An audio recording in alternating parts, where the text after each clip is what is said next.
Ships have been around for at least 6,000 years, dating back to ancient Egypt. I wasn't around then. In the beginning, they were used for business purposes only, mostly trading and exploring. Ships as an attraction only became a thing a bit over 100 years ago. You might think it was the infamous Titanic, but you'd be wrong. The first cruise ship that took passengers on a voyage was a German ship called Prinzessin Victoria Luisa. It was launched in 1900 and served for 6 years. Of course, now they are more advanced and last longer, around 30 years. After that use-by date, it's no longer safe to travel due to metal fatigue, most often of the ship's hull.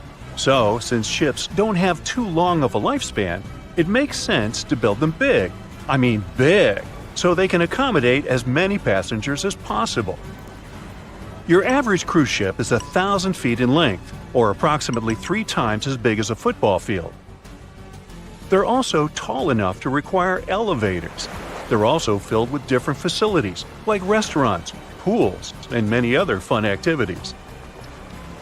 Right now, the biggest cruise ship in the world is called Wonder of the Seas. It's 1,187 feet long, has 18 decks, and can host almost 7,000 non-crew passengers. It has 8 different neighborhoods, 20 restaurants, 4 pools, a water park, a full-size basketball court, an ice skating rink, rock climbing walls, and even a theater. So it's basically a floating city. Some people are permanent cruise ship residents. There's a luxury ocean liner called the World that offers permanent residence to 165 people. These people sail almost every day and never live in one place. So yes, cruise ships are enormous, and if you build them at once, they won't fit anywhere. So the ship is constructed part by part, prefab, often by different companies. Cruise cabins are built separately, and then they're added to the ship at the shipyard. Such huge ships sure have big anchors. An average anchor weighs like 4 grown elephants.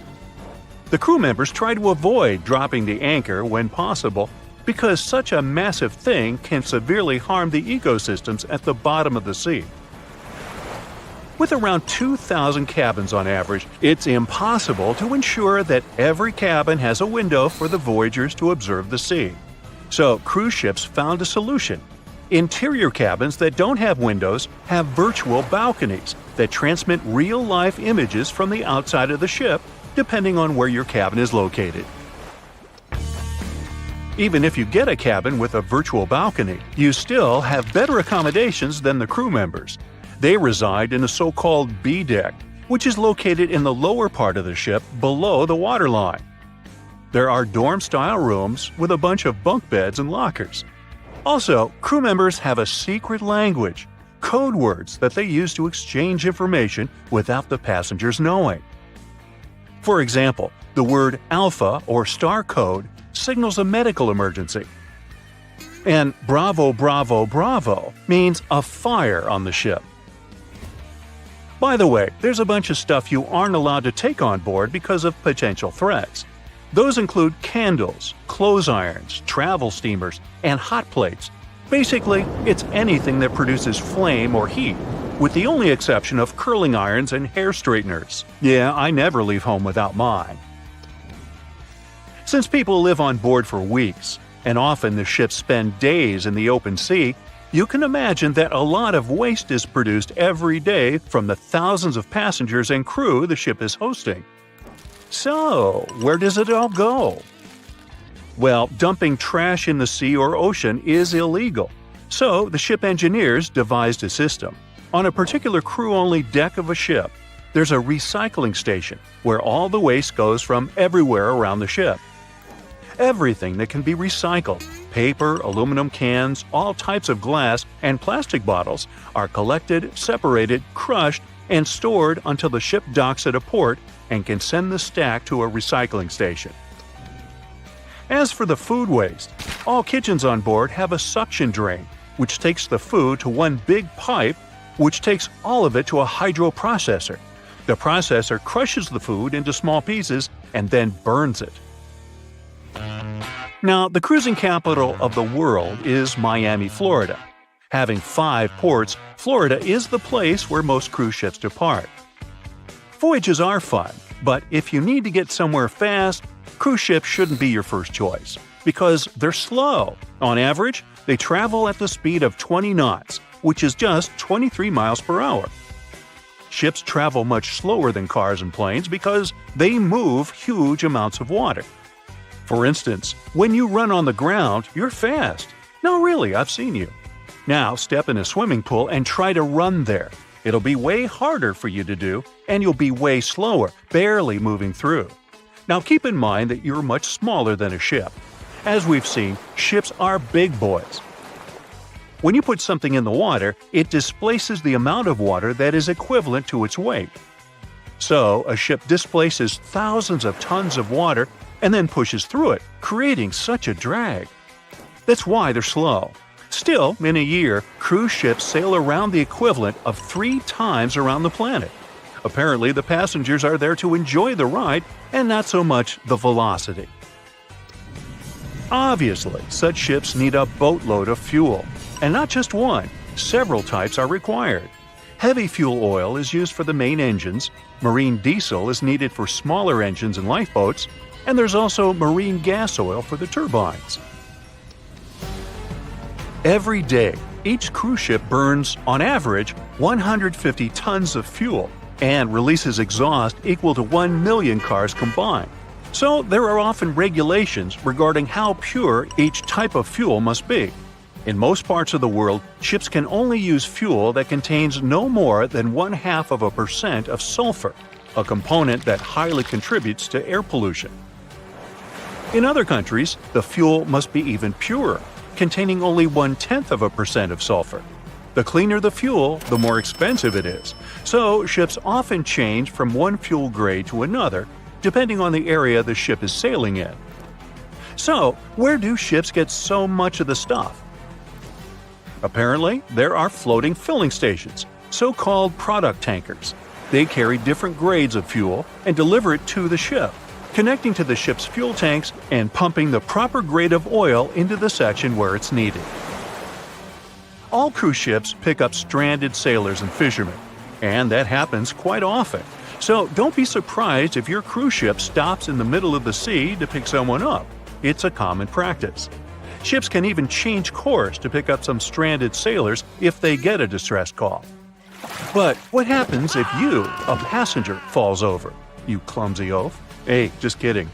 Ships have sensors that should notice the accident and send a distress signal, but witnesses are still important. The person will be saved way faster.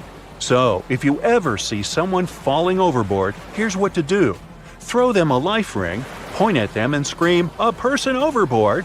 and get someone to tell the ship's bridge. If no one is around, do everything it takes to get some attention. You can call the ship's emergency number or even activate one of the alarms. Afterward, it's up to the crew to do the rescue operation. By the way, crew members have a code phrase for a person overboard too.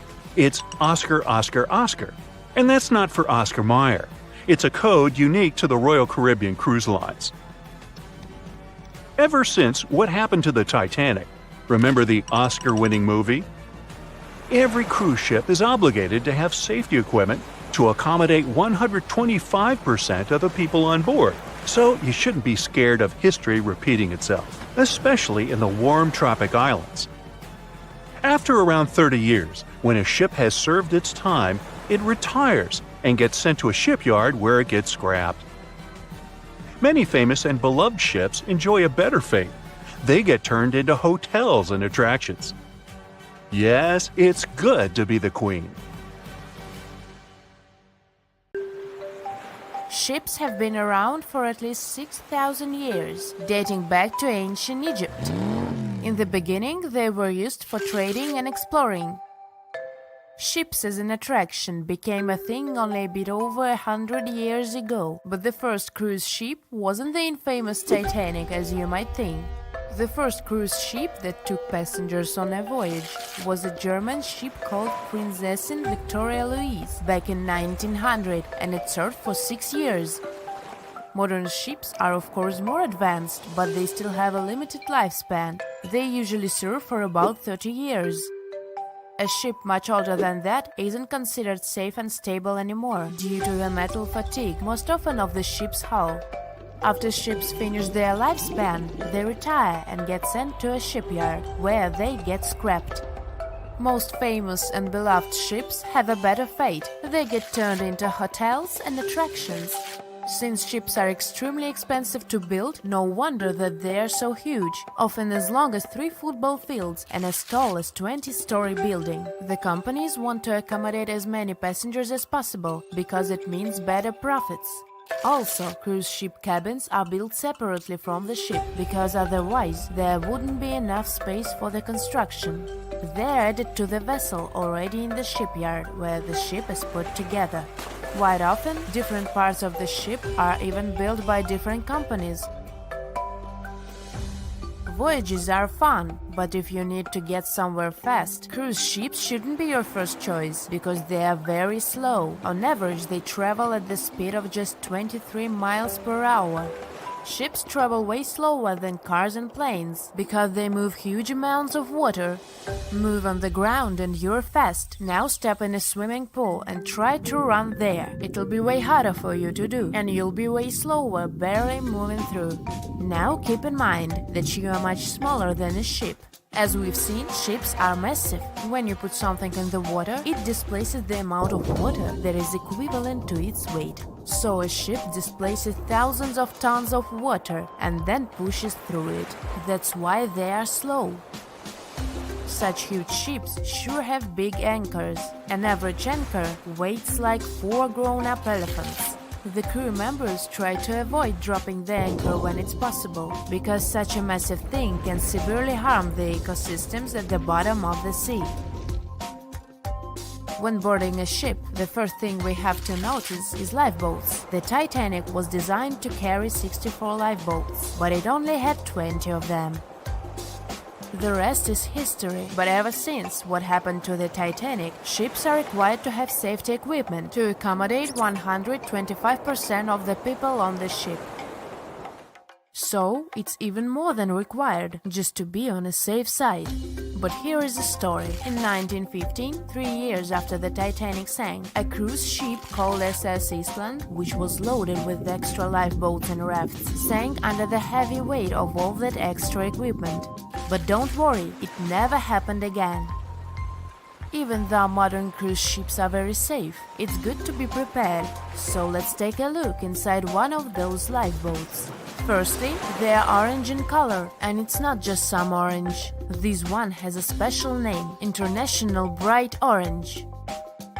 Of course, there is a good reason to use it, better visibility. If we take a look at the color wheel, orange is the exact opposite of blue, meaning that it's most contrasting to it. So, in between the sea and the sky, which usually appear blue, an orange boat will be the most visible. Life jackets and life preservers are orange for the same reason, as you might have guessed. But International Bright Orange only became a requirement in 1962. Before that, the life jackets were mostly white. For example, look at those life jackets. These are the ones that were used by the passengers on the Titanic. But white isn't a good choice at all. It's particularly hard to spot a white life jacket and a white lifeboat on a white-capped sea. All the equipment inside the lifeboats must meet international requirements and must be kept in good condition. So, the crew members are required to do maintenance every 3 months to avoid any rupture and damage of the lifeboats and everything in them. Firstly, there is a fresh water and food ration, for obvious reasons. Then there is a portable compass, which helps determine the direction in which to steer it. The next thing is a signaling mirror. It's a device that allows the light to attract the attention of passing ships. A less expected thing inside is an embarkation ladder, a rope ladder with wooden or metal steps that are used to ascend or descend from one ship to another. And finally, there is a first aid kit. All cruise ships pick up stranded sailors and fishermen, and that happens quite often. So don't be surprised if your cruise ship stops in the middle of the sea to pick someone up. It's common practice. Ships can even change their course to pick up some stranded sailors if they get a distress call. Have you noticed that all ships, both cruise ships and container ships, always have the bottom of the hull painted red? Yes, it's a thing. In early times, when ships were mostly made of wood, sailors were painting the hulls with copper paint because it was protecting the vessel from wood-eating worms, barnacles, and seaweed. The copper was the ingredient that was giving the paint that color. All this muck wasn't only impairing the vessel's structure, but was also increasing the drag, preventing the ships from moving as fast as they could have. So, protective paint is important to reduce the number of barnacles that get accumulated. These days, of course, hull protecting ingredients can be added to any kind of paint, and there is no practical need to paint the bottom of the hull red, but it's still being done to honor the old tradition. Still, even the most modern paint doesn't allow to completely avoid the growth of barnacles on the hull. Also, most ports don't even allow you to scrape those off the hull once you dock. That's because the ships that arrive from faraway waters can bring along non-native species of seaweed and other organisms which can severely harm the local ecosystem. Crew members sleep in that lower part of the ship, the underwater one. It's called a B-deck, and there are dorm-style rooms in the hull just for the crew members. Also, you might have noticed that there are numbers painted vertically on the side of the hull. The red background helps them stand out more, which is important since those numbers are crucial. They help you understand how much load the ship is carrying. The more weight there is on board, the lower in the water the vessel will sit. If you watched movies about pirates or heard sailors talk, you might have noticed that the ships are referred to as she and often have female names. It is an old tradition to consider a ship as a female figure, most often a mother or a female deity that is guiding and protecting the crew. It is also believed that the name of the ship brings good luck to the ship, as well as to the crew and the passengers. People who spend their lives in the sea have many superstitions regarding boats. Finding a cat aboard is considered good luck, even if the cat is black. They are very handy because they hunt mice, therefore keeping the ship clean and safe. But bananas aboard is a no-no. It's especially common among fishermen. They believe that if there are bananas in the boat, the fish won't. More than 25 million people boarded cruise ships globally back in 2017. It may not seem like a lot, but that's more than the total population of Belgium. It's a great vacation alternative with an added bonus. You can sample various different destinations for future time off in one single trip. If you've already booked a trip on a cruise ship, but you still have no idea what you should pack, start with some research on your specific cruise location. Either way, be sure to bring deck-friendly shoes that are low-heeled. Also, add a pair that's comfortable to walk on larger distances for the days spent ashore. Depending on the season, you might want to add a few swimsuits too. If you're on any type of medication, make sure you bring it with you in its original packaging. If you're a light packer, don't worry. Most cruise ships come equipped with laundry rooms. They're kind of pricey, especially if you want your garments to be washed, ironed, and folded for you. But it does save you the extra hassle of packing more clothes or washing them for yourself. It's really important that you check in with your credit card company before boarding a ship, more so if your itinerary includes one or more foreign countries. Your credit card might get frozen if there's any unusual activity on your account. Most of these companies have algorithms that get triggered once there are charges from different countries in rapid succession, which is exactly what you'll be doing on a cruise ship. Letting them know beforehand saves you the embarrassment of having your card declined at some fancy restaurant. To make sure you get the best room, before booking it, check out the ship's deck plan. It should be available on their website. If it's peace and tranquility you're looking for, don't go for the rooms directly above or below any of the ship's entertainment points. Also, if you have a history of getting seasick, try to skip the rooms that are available at the front of the ship. Rather, go for those located in the middle of the ship on a lower deck. You'll feel less movement. If it's your first time going on a cruise, you might be surprised to know that some cabin rooms don't have windows. Before making a reservation, make sure to check out all the amenities of the room you intend to book. Most cruise liners add a bunch of pictures from the common rooms on the reservation pages, and it might be a bit confusing as to what you're getting exactly for that specific price point. Also, some rooms on board are quite small too. If you don't like to sleep in small spaces, you might want to upgrade to a larger room, even if it's a bit pricier. You can always split the cost with a friend if they want to join you on the cruise. With the help of modern technology, even if a specific location doesn't have windows, it doesn't mean you can't watch the waves. How, you might ask?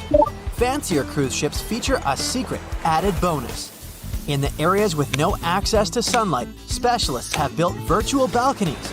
These high-tech screens work by showing you what's going on outside in real time. They have an added benefit too. In case of bad weather, guests can still have a feel of the outdoors, without the wind or rain ruining their hair or their outfit. It may not be the real deal, but it still beats getting claustrophobic on board. Planning on going on a budget cruise? It might not be such a bad idea, especially if you're on the lookout for last-minute upgrades.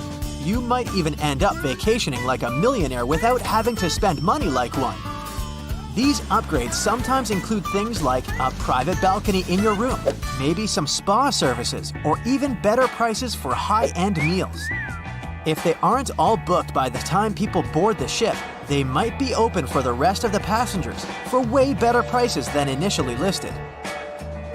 There might be hidden freebies on board if you pay close attention. Things like complimentary pastries on board late in the morning or a late-night cup of tea on the house might be some of the things offered to guests. You only need to ask. You might want to check out what other tourists are doing. Some people with more experience cruising can offer pretty great tips and tricks. Don't be afraid to start a conversation if you see someone getting something for free. Some cruise ships do go all the way on the fancy dial.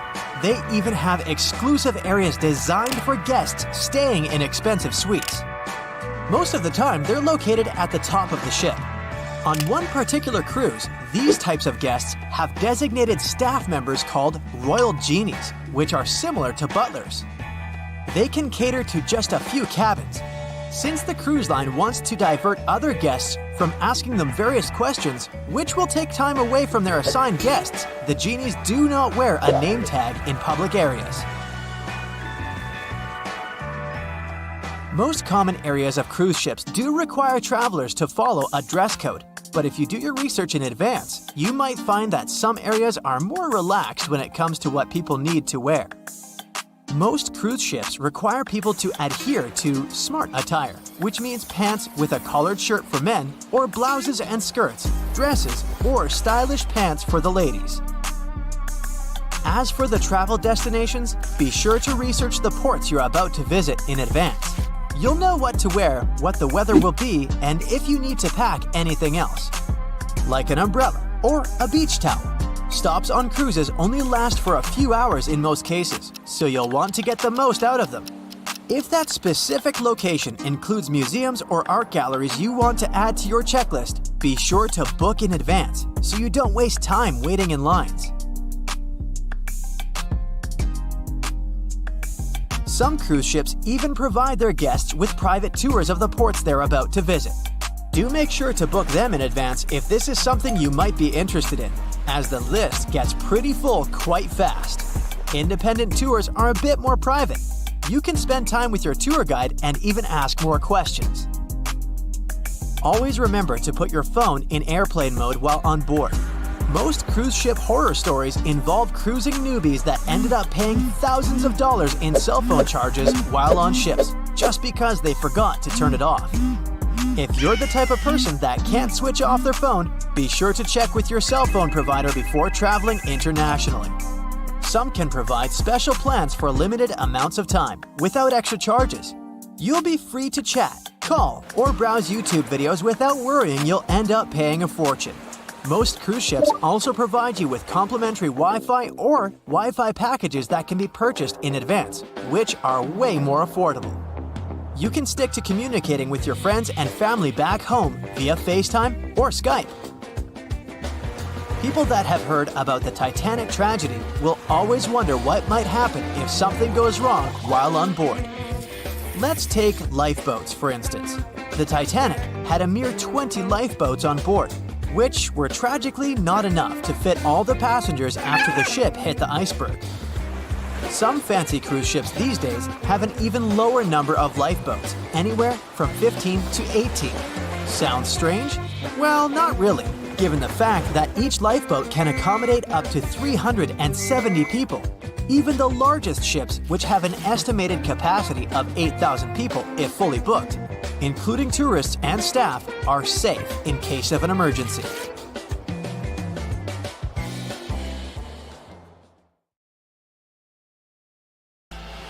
They said it was the most technologically advanced ship. They said it was unsinkable.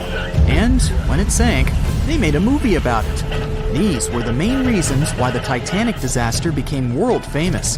But unfortunately, this is not the only large-scale shipwreck. And sadly, there have been cases much worse than the tragedy of the Titanic. One of them occurred on April 27, 1865. The Sultana steamboat carried passengers and cargo daily between St. Louis and New Orleans. It was a pretty large wooden boat with 3 decks and was 260 feet long and 70 feet wide, almost twice the size of a basketball court. The ship could carry about 350 passengers, but on that unfortunate day, more than 2,000 people were on it. On April 23rd, she was making a routine voyage from New Orleans when it broke down. Something was wrong with the boiler, so the vessel docked in Vicksburg for repairs. At the port, the ship's captain, James Cass Mason, found out about an excellent opportunity to earn a lot of money. All he needed to do was to transfer a large group of former prisoners to the north. The captain agreed to do it, but the problem was that the boiler required a lot of time to repair. Mason was afraid that his competitors would take the job, so he decided to sail despite the malfunction the ship had. He patched up the holes in the boiler instead of a big repair and invited all the ex-prisoners on board. So, there was a broken boiler, an excess number of passengers, a lack of lifeboats, and not the best river conditions. Also, the captain refused to send the ex-prisoners to the hold, so they were all with ordinary passengers. There were strong chances for a shipwreck, but the greedy desire to earn more money was stronger. The Sultana went on a voyage and sailed up the river for 2 days. At this time, one of the biggest Mississippi floods in history began. The river overflowed its shores because of the flood, with the water level rising several feet. All the trees on the shore disappeared, and only the tops were sticking out of the water. The ship sailed opposite this powerful current, making the boiler work too hard. On the evening of April 26th, the Sultana arrived in Memphis, Tennessee, and they loaded even more, 120 tons of sugar and 200 passengers. She got incredibly heavy. Around midnight, the ship continued its dangerous journey. The captain sailed to barges to load a shipment of coal. At 1 a.m., the vessel left the barge. At 2 a.m., the broken boiler, unable to withstand the load, suddenly exploded. The Sultana was just 7 miles north of Memphis. Few people survived that day. The problem was that passengers trying to escape from the fire jumped into a cold river with a strong current. The Sultana disaster is considered the most tragic shipwreck in the history of the United States. The exact number of those who didn't survive is still unknown. According to various sources, this number was from 961 to 1,800 people. Don't be surprised that almost no one knows this story. There were many more survivors in the Titanic tragedy, and everybody heard about it. But the Sultana sank during one high-profile event. 12 days before the shipwreck, the country lost Abraham Lincoln. People hadn't yet recovered from this news, so no one paid much attention to the tragedy of the Sultana. Many catastrophes happened quite recently by historical standards. One of them occurred in 2002. The ferry La Jula was a Senegalese vessel. The ferry sailed twice a week, mainly along the coast of Dakar, carrying passengers who traded mango and palm oil. It made daily voyages and never faced severe problems thanks to modern rescue equipment and good repair service. But one day, the ship's crew discovered a malfunction and sent the boat to port. For almost a year, La Jula was in a non-working condition, awaiting repairs. But it didn't get high-quality service. After poor maintenance, the ferry set off on its last voyage. On September 26, 2002, La Jula sailed between southern Senegal and Dakar, and at 11 p.m. headed toward Gambia, where a strong storm began. The wind raised high waves, but this wasn't critical for the large passenger ship unless the number of people on board didn't exceed the established norm. La Jula was supposed to carry about 500 passengers, but had many more people that day. Too many passengers, poor repairs, and a strong storm caused severe problems for the ship. But the main factor in the shipwreck was that La Jula was only built for sailing in coastal waters, but that day it sailed far from the shore. Big waves started rocking the boat, and at some point it just turned upside down. The ship's deck went underwater, and its lower part stuck above the surface like an iceberg. All the passengers sitting in cabins fell on the ceiling and lost their orientation in space. There were no holes or damage in the ship's hull, and water flooded the lower decks for a long time. The vessel stood in a twisted position for several hours. Then, the boat began to sink when the water seeped through the deck and hold. The ocean was warm, but no one came to save the passengers. People had to wait almost 4 days to be rescued. Unfortunately, only a few managed to survive. The Philippines is a very dangerous area for ships. This place consists of several thousand islands and a vast area with shallow water. Ships can run aground and damage the hull with reefs and pitfalls. On September 20th, 1987, one of the most terrible disasters in navigation history occurred there. A Philippine passenger ferry called Dona Paz left one of the islands and sailed toward Manila. The sun was shining, the ocean was calm, and the visibility was good. But for some reason, the crew members didn't notice how the tanker Vector was approaching them. The two ships collided at low speed. The collision wasn't strong, but the problem was that the Vector had tons of oil on board, and the Dona Paz crashed into the cargo hold where that oil was stored. So it spilled all over the ocean, and then a spark slipped through. Not only did the two ships catch fire, but also filled with water. Both ships sank in a matter of seconds. Only a few dozen people survived that disaster. On September 27, 1854, the passenger ship Arctic sailed from Liverpool to New York. The fog came rolling down, and visibility got really bad. Another boat appeared out of the thick white haze, the French steamer Vesta. The ships were close enough to each other that a collision was inevitable. The French vessel was smaller, so it seemed to the Arctic's captain that Vesta had received a lot of damage. And while he was staring at the other ship, his boat got quickly filled with water. The captain gave the order to sail to the shore as fast as possible, but the ship's engines stopped working because of the flood. Then the ship's crew started to lower lifeboats with women and kids. Still, when rescuers found lifeboats with people, it turned out that only 87 out of 400 people survived, 65 crew members and 22 passengers. Surprisingly, there were only grown men among them. The ship's captain survived by clinging to the wreckage. All newspapers wrote about this story as one of the most terrible and shameful tragedies in navigation history. The survivors were criticized because they didn't save women and kids, and the crew members were accused of violating the law, since the safety of passengers should be higher than the safety of sailors. But despite this, none of them were brought to responsibility. Unfortunately, shipwrecks still occur to this day, but fortunately, there are fewer of them than before, thanks to modern navigation systems and radar. But no technology can guarantee there won't be a super strong storm or any other emergency that no one can foresee. The movie Jaws came out in 1975, and since then, people have been terrified of sharks. Some people fear seeing a great white's head come out of their showers, not to mention the fear of running into one at your local pool. Of course, none of this is actually possible, but some other scary shark stuff is. Like, yes, sharks can attack boats. They probably won't sink one.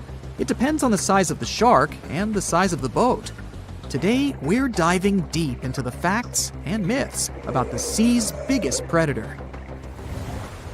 It was the year 1953. On a typical July morning, two fishers set out on their daily lobster harvest. They took their white-hulled dory out to sea off the coast of Cape Breton Island in Nova Scotia, Canada. Since it was the lobster season, the sea was dotted with several dories spread out across the water. But that day, something strange happened. As soon as they put the dory at sea, they noticed a large dorsal fin chasing after their boat. They were surprised to see that the shark would follow their boat's every move. For an entire week, they took out their white dory from the harbor, and the shark followed them around. Until one morning, as the men were alone at sea, the shark charged at full speed at the boat and smashed a 7-inch hole in its bottom. The boat turned over, and both men fell into the water. The shark didn't come after the men, though. Instead, it swam away and disappeared for good. To clarify, a dory is a small, fragile boat usually measuring 16 to 23 feet long. So how long did that shark need to be in order to sink it? Well, as soon as the boat was retrieved from the ocean, researchers found something interesting. One of the shark's teeth was found stuck in the hull. According to Harvard experts that analyzed the tooth, it most certainly belonged to a 12-foot white shark that weighed around 1,200 pounds. One thing intrigued scientists a whole lot. The great white didn't seem to be interested in the man aboard, but rather in the boat itself. The question is, why? Some people suppose that this great white followed the dory around because it was white, and the animal probably thought it was some big white mammal. It's not the first boat a shark has attacked. You see, sharks don't attempt to sink boats because they're mean and evil. Rather, it's due to murky waters and hard materials that make them mistake inanimate objects for their usual lunch menu. But that's not what we've learned from popular culture. In Jaws, the protagonist shark managed to poke several holes in the orca as it rammed the boat. The orca was a Nova Scotia-style fishing boat made out of wood planks. It wasn't a huge boat, so it seemed plausible that a great white could ram it. But, according to Mythbusters, that's very far from the truth. A great white swimming at its maximum speed wouldn't be able to take down a medium-sized fishing vessel. The same goes for bigger boats. Some bull sharks or great whites can turn over smaller vessels, though, like kayaks or small boats. If this happens, it's most likely because they think it's a sea mammal and nudge it before taking the first bite. No scientist can say for sure why they do this, only that it's usually a misunderstanding on behalf of the animal. The Shark Research Committee, a nonprofit scientific research organization, has documented a lot of shark attacks on inanimate objects and is trying to answer that question more thoroughly. So far, they've observed several attacks on objects such as crab trap buoys and inflatable float bags. The website has also registered 2 famous attacks on boats. The first one happened in 1959, and a shark left a tooth on the hull of a boat. Researchers later identified it as belonging to a 12-foot great white. The report of the other attack, which happened in 1989, claims that a boat was circled by a great white before the animal swam at the vessel at full speed and hit the boat several times. Of course, those who suffer the most from shark attacks and encounters aren't boats, it's surfers. As far as we know, surfers look like giant wobbly seals from the shark's perspective. According to the Shark Research Committee, there have been 41 confirmed shark attacks on surfers on the west coast of North America over the course of the last century. So, should we be so afraid of sharks after all? Let's learn more about these magnificent sea creatures. Off the top of your head, how many shark species can you name? 4, 8, 10? Well, there are over 500 species of sharks swimming in the ocean. They vary from tiny specimens, about the size of a human hand, to up to 39-foot-long creatures. The largest species of shark are actually not great whites, but whale sharks. And even those are small compared to the great megalodon. This ancient creature that lived around 20 million years ago reached an unimaginable length of 60 feet. By comparison, that's the same as 2 to 3 buses placed one after another. I wouldn't swim in megalodon-infested waters even if you dared me, that's for sure. We know that sharks are very good hunters, but why is that so? Their bodies seem to have been strategically built for speed. Instead of having a bone skeleton, like us humans, sharks have a cartilage skeleton, which makes them much lighter and also super fast swimmers. Each species of shark hunts depending on its nutritional needs. So, shark species that grow to an average of 3 feet have a diet based on fish. The ones that grow bigger start feeding off of bigger sea animals, such as sea lions and seals. Throughout their lives, some species of shark can shed over 30,000 teeth. Unlike humans, who are born with a set number of teeth in their jaws, sharks have an apparently limitless supply. In their defense, they do lose teeth pretty easily, as they can easily get stuck in their prey, for example. They also have multiple rows of teeth. The jaws of a great white can contain up to 7 rows of teeth, and can grow to be more than 6 inches long. And since we're speaking of great whites, the most feared shark species roaming the oceans, this is ray. Ray is an adult white shark. He can swim up to 50 miles a day, so he needs a lot of fat in order to keep his body functioning. Funny thing about Ray, when he opens his jaws to hunt, his eyes roll back together with his head, so his sight is hindered when he's taking a bite. Now, he does like it when the water is murky and underwater visibility is low. That's because it makes it harder for his prey to spot him coming. These conditions can make it easier for him to grab that yummy seal. But this can also make it easy for him to mistake a random boat for lunch and end up scaring some humans. Some Hollywood movies love to portray sharks as having superpowers. Although they're not innately cruel, one species of shark does have something that can be considered bizarre. Hammerhead sharks, one of the most dangerous species of sharks, have a sort of sixth sense. Inside their heads, they have electroreceptor organs called ampullae of Lorenzini. These organs allow sharks to detect the electromagnetic fields of all living things in the ocean. This ups their hunting abilities to another level.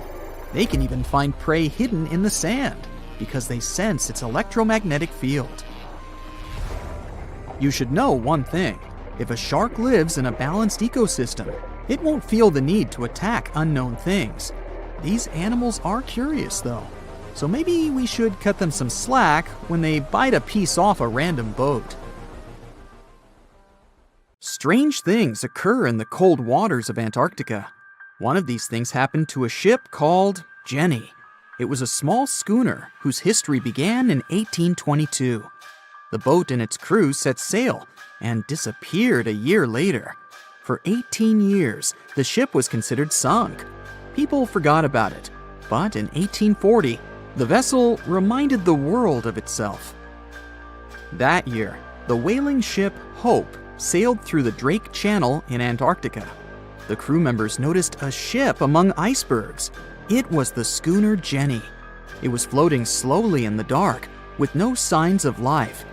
The captain of the Hope, Mr. Brighton, gave the order to approach the mysterious vessel. They thought it was some creepy ghost ship, but as they came closer, they noticed crew members on the deck. The sailors of the Hope called out to them, but received no answer. This time, it became clear that something terrible had happened to the Jenny. When Brighton boarded, he realized that the Jenny crew members weren't missing. They were here. Frozen people stood like statues. Brighton went down to the lower deck and found the captain. He was sitting frozen at the table, holding a pen. Brighton looked at the logbook. The last record was made on May 4th, 1823. The captain wrote that he was the only living member of the crew. They spent 71 days without food. It seemed that the ship got lost in the sea because its captain went off course or sailed into an iceberg, but no one knew for sure. After that, nobody ever saw the Jenny again. According to rumors, the crew of the Hope abandoned the frozen ship and left it to drift in the cold waters. According to other rumors, this whole story is fiction. The story of the Jenny was described in a German magazine in the middle of the 19th century. Still, there was no further evidence of the ship's existence. Already in our time, Cambridge University decided to explore the case of the Jenny. The researchers discovered that one of the crew members of the Hope, who didn't disclose his name, told someone the legend of the frozen ship. Someone shared the story with another guy, and it was published in a German magazine called Globus. And that's all. There was no other evidence. One of the most famous ghost ships was the Mary Celeste, and there's no doubt about its existence. The history of this vessel was documented in court. People wrote about it in newspapers, but the most exciting thing is that the ship continued to be used even after 10 people disappeared from its deck. The history of the Mary Celeste began in Canada in 1861. When it was first built, the ship was called the Amazon. It changed captains several times, and it also hit some rocks. The boat was sold, bought, then sold again, repaired, and sailed under the name Mary Celeste. In 1872, it had a new captain, Benjamin Briggs. He was a decent, brave man with a lot of experience in navigation. He had a beloved wife, a daughter, and a son. When he went on his last voyage, he took his wife and daughter with him, and his son stayed in America. In November of 1872, the Mary Celeste sailed from the port in New York with 10 people on board and disappeared. 8 days later, another ship, the Dei Gratia, also left New York and followed the same route. Dei Gratia's captain, David Morehouse, noticed the Mary Celeste and immediately realized something was wrong. The ship was moving too freely, as if no one was controlling it. The captain tried to contact the crew members, but no one answered him. Then, together with other sailors, he climbed aboard the Mary Celeste. The ship was in good condition. There was no damage. The hold was slightly filled with water, but it could be easily pumped out. Everything seemed fine, but one lifeboat was missing. The crew members' valuables were in their cabins.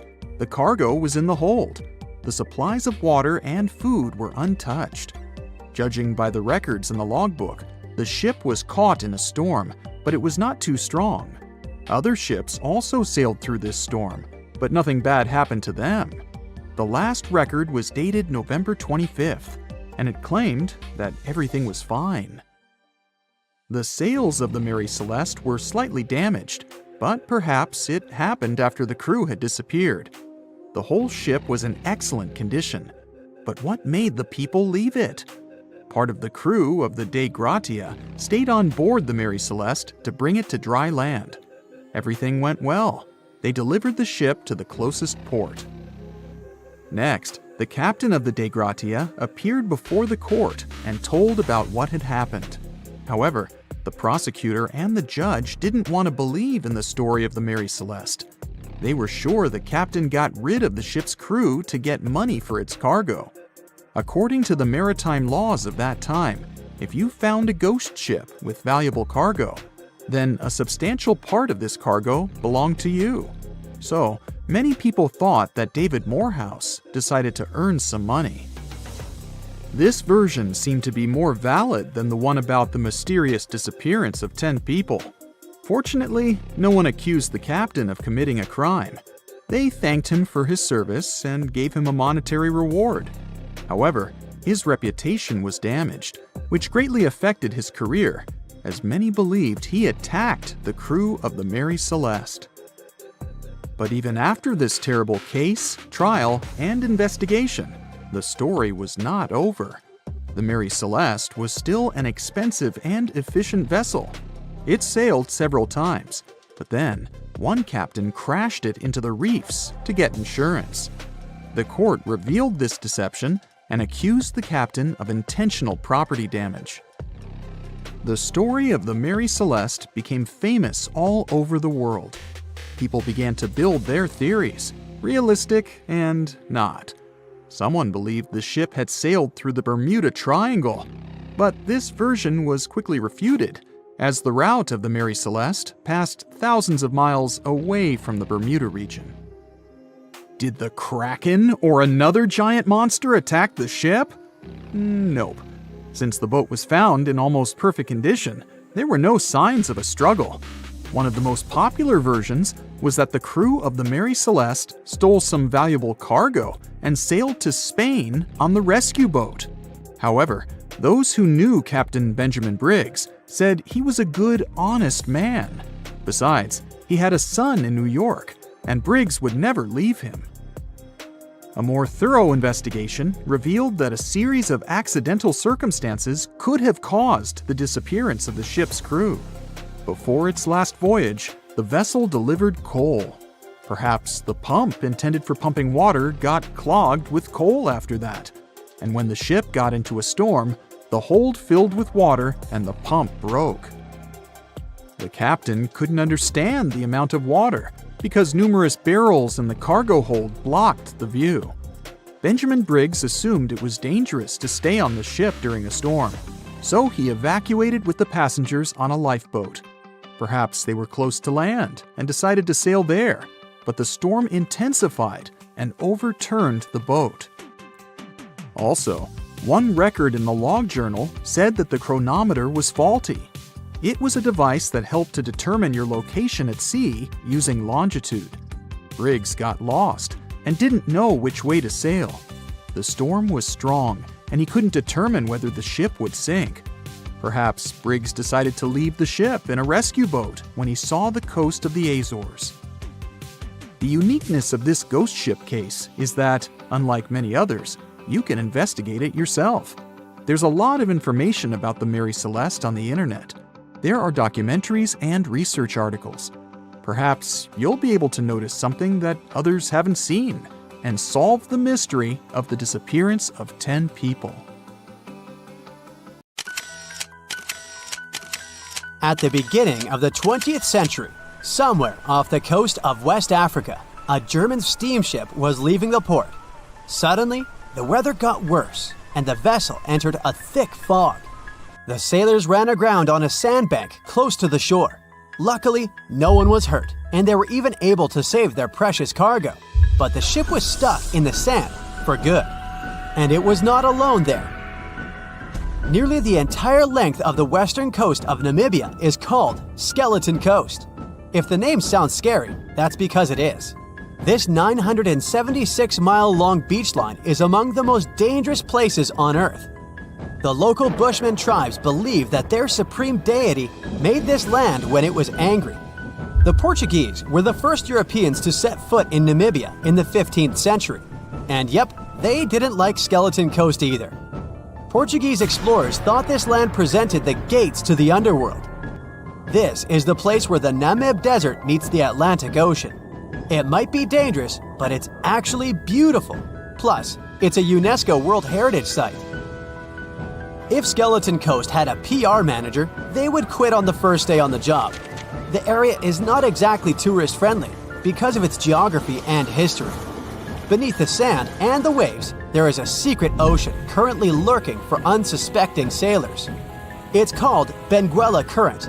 It flows towards the north along the coast of southern Africa. This part of the Atlantic is rich in marine life, but the current's land neighbor isn't that happy with the deal. This arid climate created the Namib Desert, one of the driest regions on Earth. And that marine life I just mentioned? It's sharks. 11 species of them to be exact. And yes, the great white decides to pop by once in a while. So far, we've got a desert landscape, strong currents, and sharks. Not a place for a beachside resort, definitely.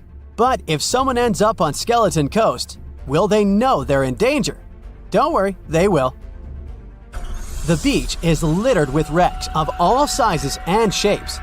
If you remember that German ship I mentioned in the very beginning, its massive and rusted stern is now sticking out from the desert sand. There are some 500 wrecks in total scattered along the coast, and it's a mixed crowd, from Portuguese galleons centuries old to ships that ran ashore here in the 21st century. A modern fishing ship called Zela India managed to slip from its tow rope in 2008 and ended up on Skeleton Coast.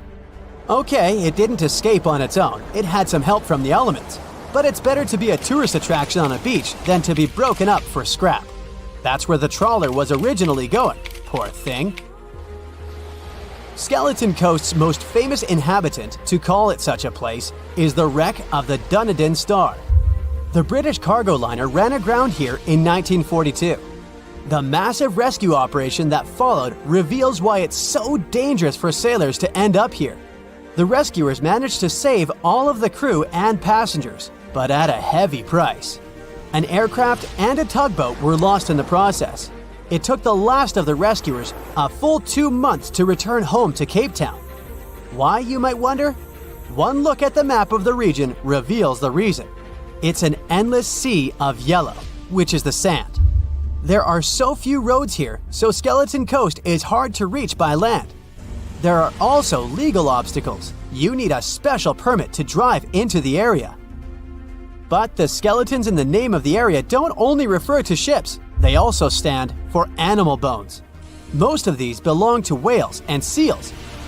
Many animals have adapted to the area, so lions and hyenas roam the coastline in search of a meal. Yeah, now there are hungry lions as well, as if those sharks weren't enough. Other animals with a temporary residence on Skeleton Coast include elephants, cheetahs, leopards, and giraffes. In 1971, the Namibian authorities established a national park here, but except for surfers, after an adrenaline rush, they don't get many visitors. You can understand why. The Namib Desert is the oldest desert in the world, and it's not very tourist-friendly either. Those who travel to the region should pack sunscreen and a warm winter jacket. A weird combo, right? Well, not so much when you think that during the day, temperatures soar over 110 degrees Fahrenheit.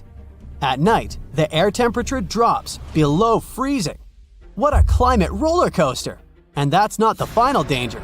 Yep, there's more. Remember how that German ship got lost in thick fog? Yeah, it wasn't a one-off event. Because of the region's climate, fog shows up frequently. Sailors should cover their ears now, but this fog is actually good for wildlife. This is their only source of water in the Namib Desert.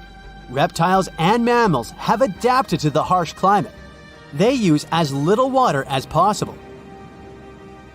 Shifting sands, thick fog, strong currents, lions, and sharks. Not the stuff you would put in a tourist booklet, but Skeleton Coast isn't the only beach on Earth you wouldn't want to spend your vacation on. I will take you to Cape Tribulation in Australia. The area covers some 48 square miles in the northwestern part of the continent. And no, the area is not as dry as Skeleton Coast. It's part of the Daintree rainforest. You could say that here, it is the rainforest, not the desert that meets the ocean. The beach at Cape Tribulation is straight from a postcard. But looks can be deceiving. Australia? Probably sharks. No, crocodiles are out here to get you if you decide to go for a dip in the sea. There are saltwater crocodiles that the locals call salties. Well, that's a cute nickname for such a dangerous reptile. And it's not just them. The wildlife seems to have a beef with visitors. From October to June, the waters around Cape Tribulation are full of box jellyfish. Their venom affects the human cardiovascular system. When touched by a jellyfish out at sea, swimmers won't have enough time to reach land for help. Vinegar helps neutralize the sting, so you might want to keep a spare bottle in your luggage. Crocodiles and jellyfish sound dangerous, but there's one more animal you should look after. It's the wild boar.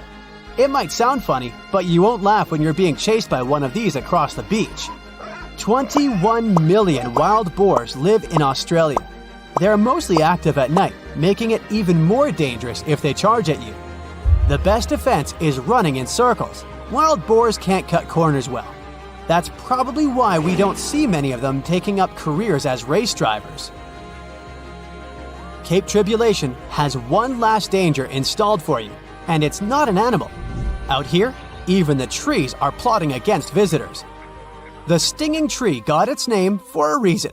If you try to pick one of its beautiful red berries, it'll fight back. Its prickles are like tiny glass shards. The less than pleasant effect on your skin will last for a month. Then there is this wait a while bush. Who keeps naming them like this?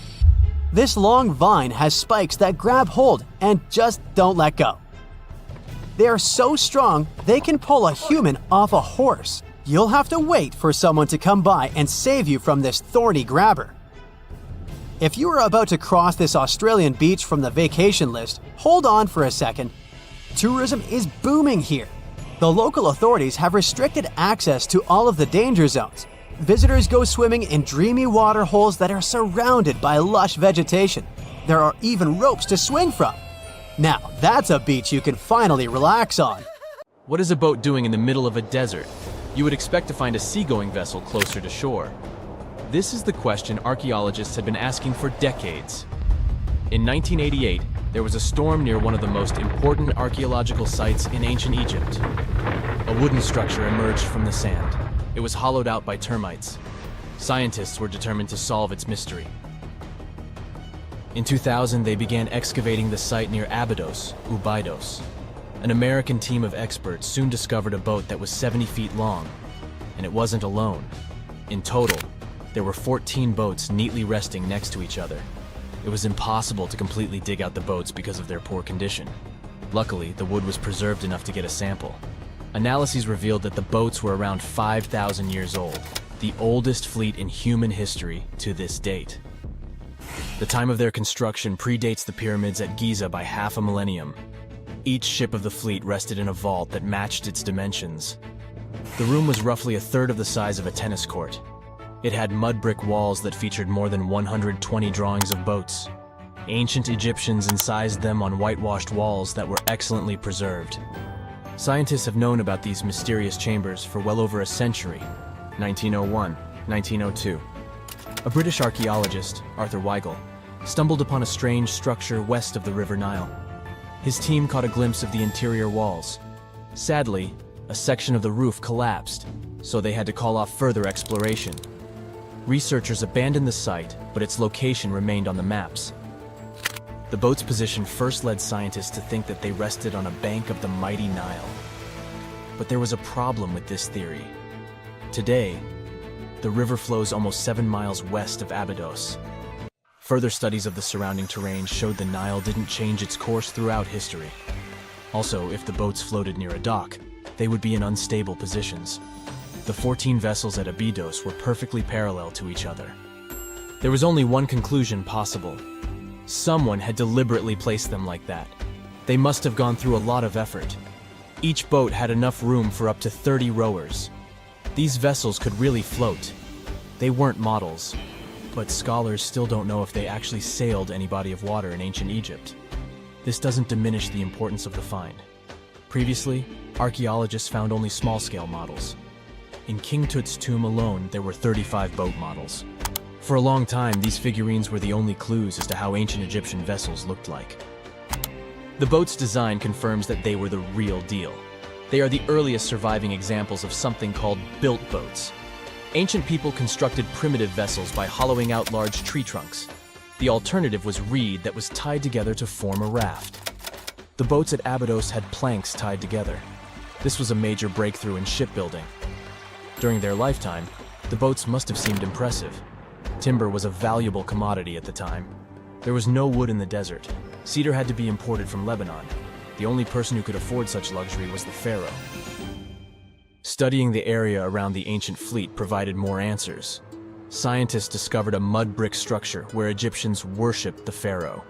Its approximate date of construction matches that of the wooden boats. The same bricks out of which this building was made were used to encase the fleet. At the time of their construction, the rooms they were stored in had a ceiling. That's the section that archaeologists stumbled upon in the early 20th century. Just like mummies and coffins, these marvelous ships rested inside splendid vaults. The exterior of these rooms was also impressive. The outer walls originally had a plaster of white limestone. It reflected sunlight. In the desert sun, the structure housing the boats must have shone from miles away. Ancient Egyptian builders used the same technique to cover the pyramids 500 years later. Today, their surface looks jagged, but it wasn't always like this. When they were constructed, the pyramids had a top layer of fine white limestone. Their surface was smooth and it gleamed in the sunlight. Instead of stairs, the outer layer of the pyramids was more of a sleek ramp. Archaeologists were left with one final question. Which pharaoh owned the fleet? The answer lay just a mile from the site. This is where the tomb of a pharaoh from the 5th dynasty rested, King Senwosret III. Its time and style of construction matched the ones of the chambers with boats. The very end of his rule might explain how the boats ended up in the middle of the desert. The pharaoh probably passed away in northern Egypt. Then his body was transported down the Nile to Abydos in a marvelous procession of decorated boats. The vessels were later lowered to chambers near the final resting place of their owner. This had a symbolic meaning. In the ancient Egyptians' belief system, ships played a key role. Their supreme deity was Ra. He traveled through the sky during the day in the form of the sun. At nighttime, he sailed through the netherworld in a solar boat. The pharaoh identified himself with Ra. That's why he needed boats in the afterlife. That was the only way to regenerate himself. Just as the sun rises every day above the horizon. This belief existed for thousands of years. The more famous Pharaoh Khufu also had a ship. Scientists found it in 1954 next to his pyramid at Giza. It is some 4 centuries younger than the fleet at Abydos, but Khufu's ship was almost 2 times longer. The Great Pyramid of Giza and King Tut's tomb are some of the most famous archaeological finds in Egypt. But there are many more secrets hiding beneath the endless sands of the Sahara Desert. Recently, 2020, archaeologists found a lost city there. They have labeled it as the most important discovery since King Tut's tomb, 1922. The city of Aten is some 3,000 years old. Historians hope it will give them a unique insight into the everyday life of ancient Egyptians. The famous archaeologist and Egyptologist Zahi Hawass proclaimed the site a lost golden city.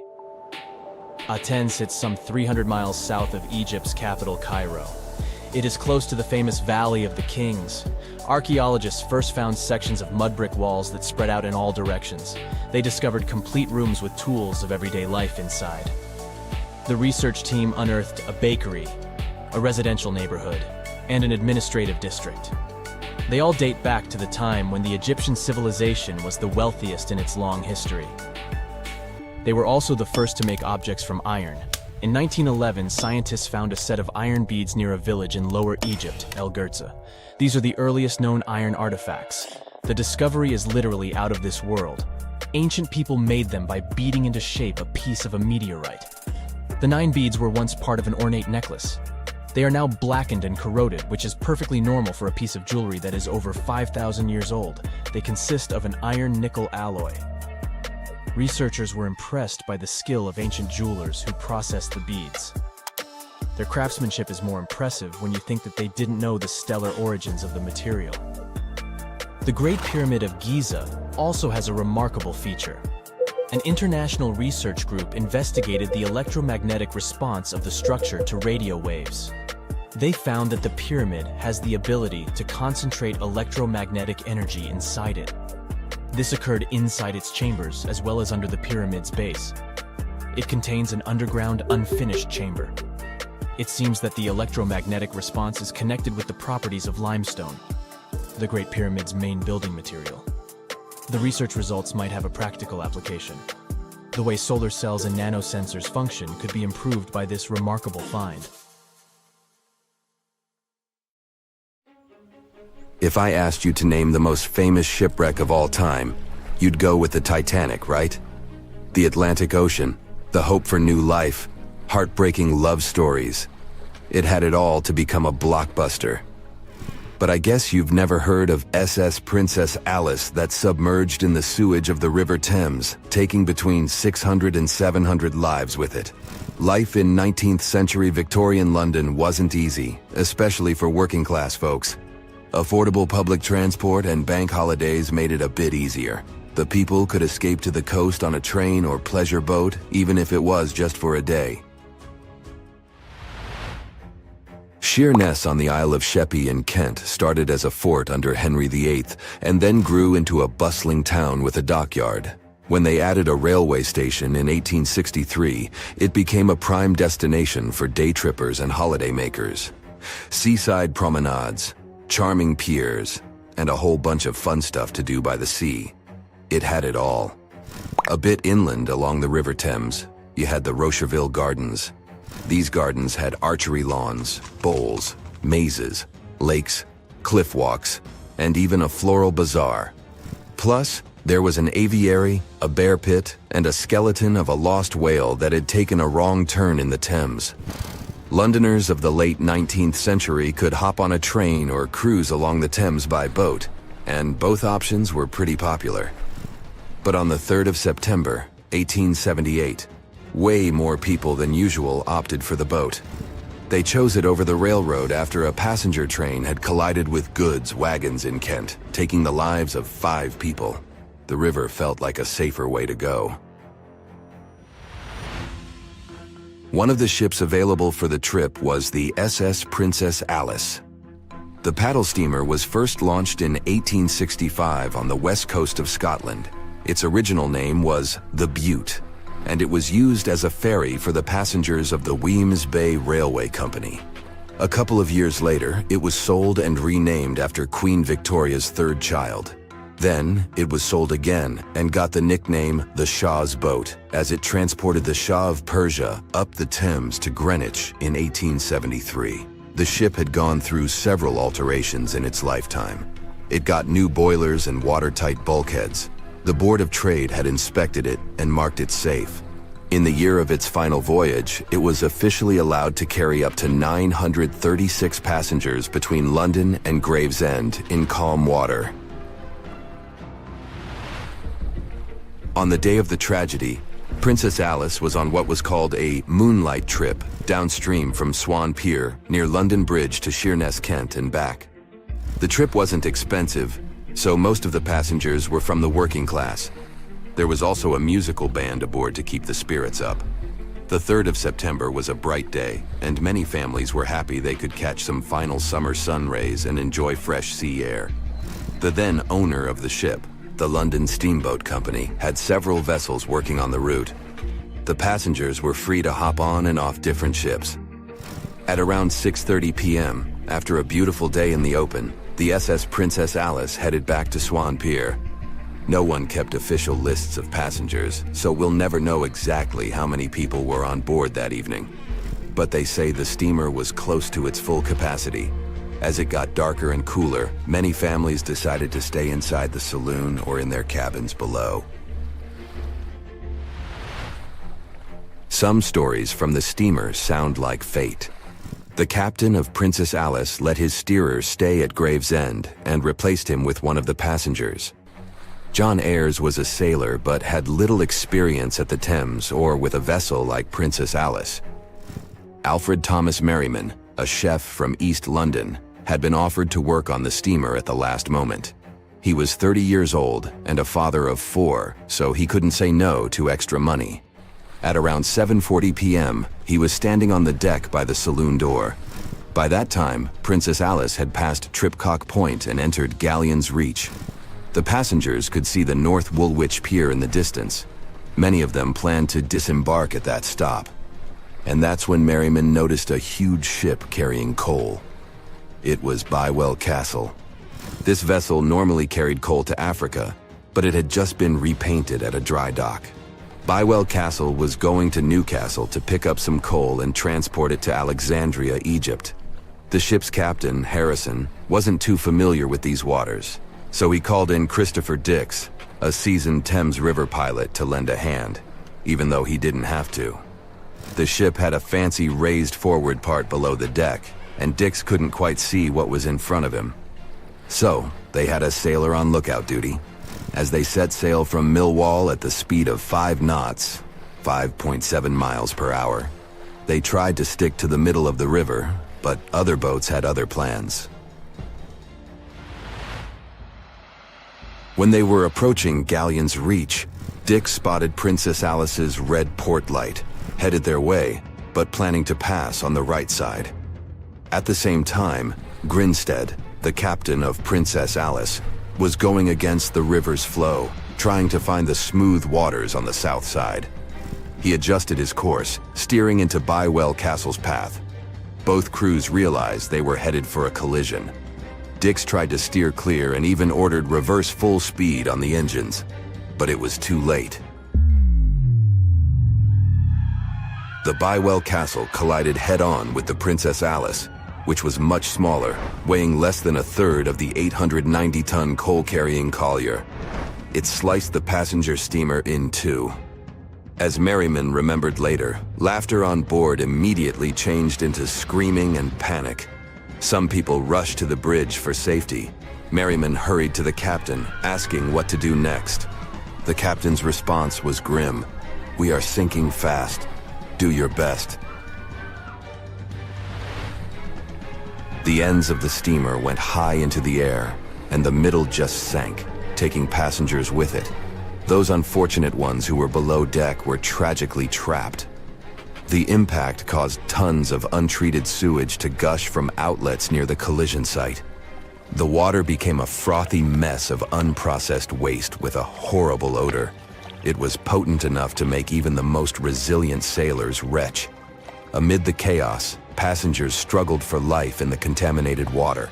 They inhaled lungfuls of hazardous waste without knowing. The crew aboard the Bywell Castle sprang into action. They dropped ropes from their deck, urging Princess Alice's passengers to climb aboard. Anything that could float, from planks to barrels, was tossed into the water to serve as flotation devices for those in need. Other members of their team launched a lifeboat, saving 14 people. Nearby boats, moored along the riverbanks, joined the mission, plucking survivors from the water. Many of Princess Alice's passengers didn't know how to swim, and it was even trickier for ladies wearing long, heavy dresses. Merriman was among the lucky ones who could swim.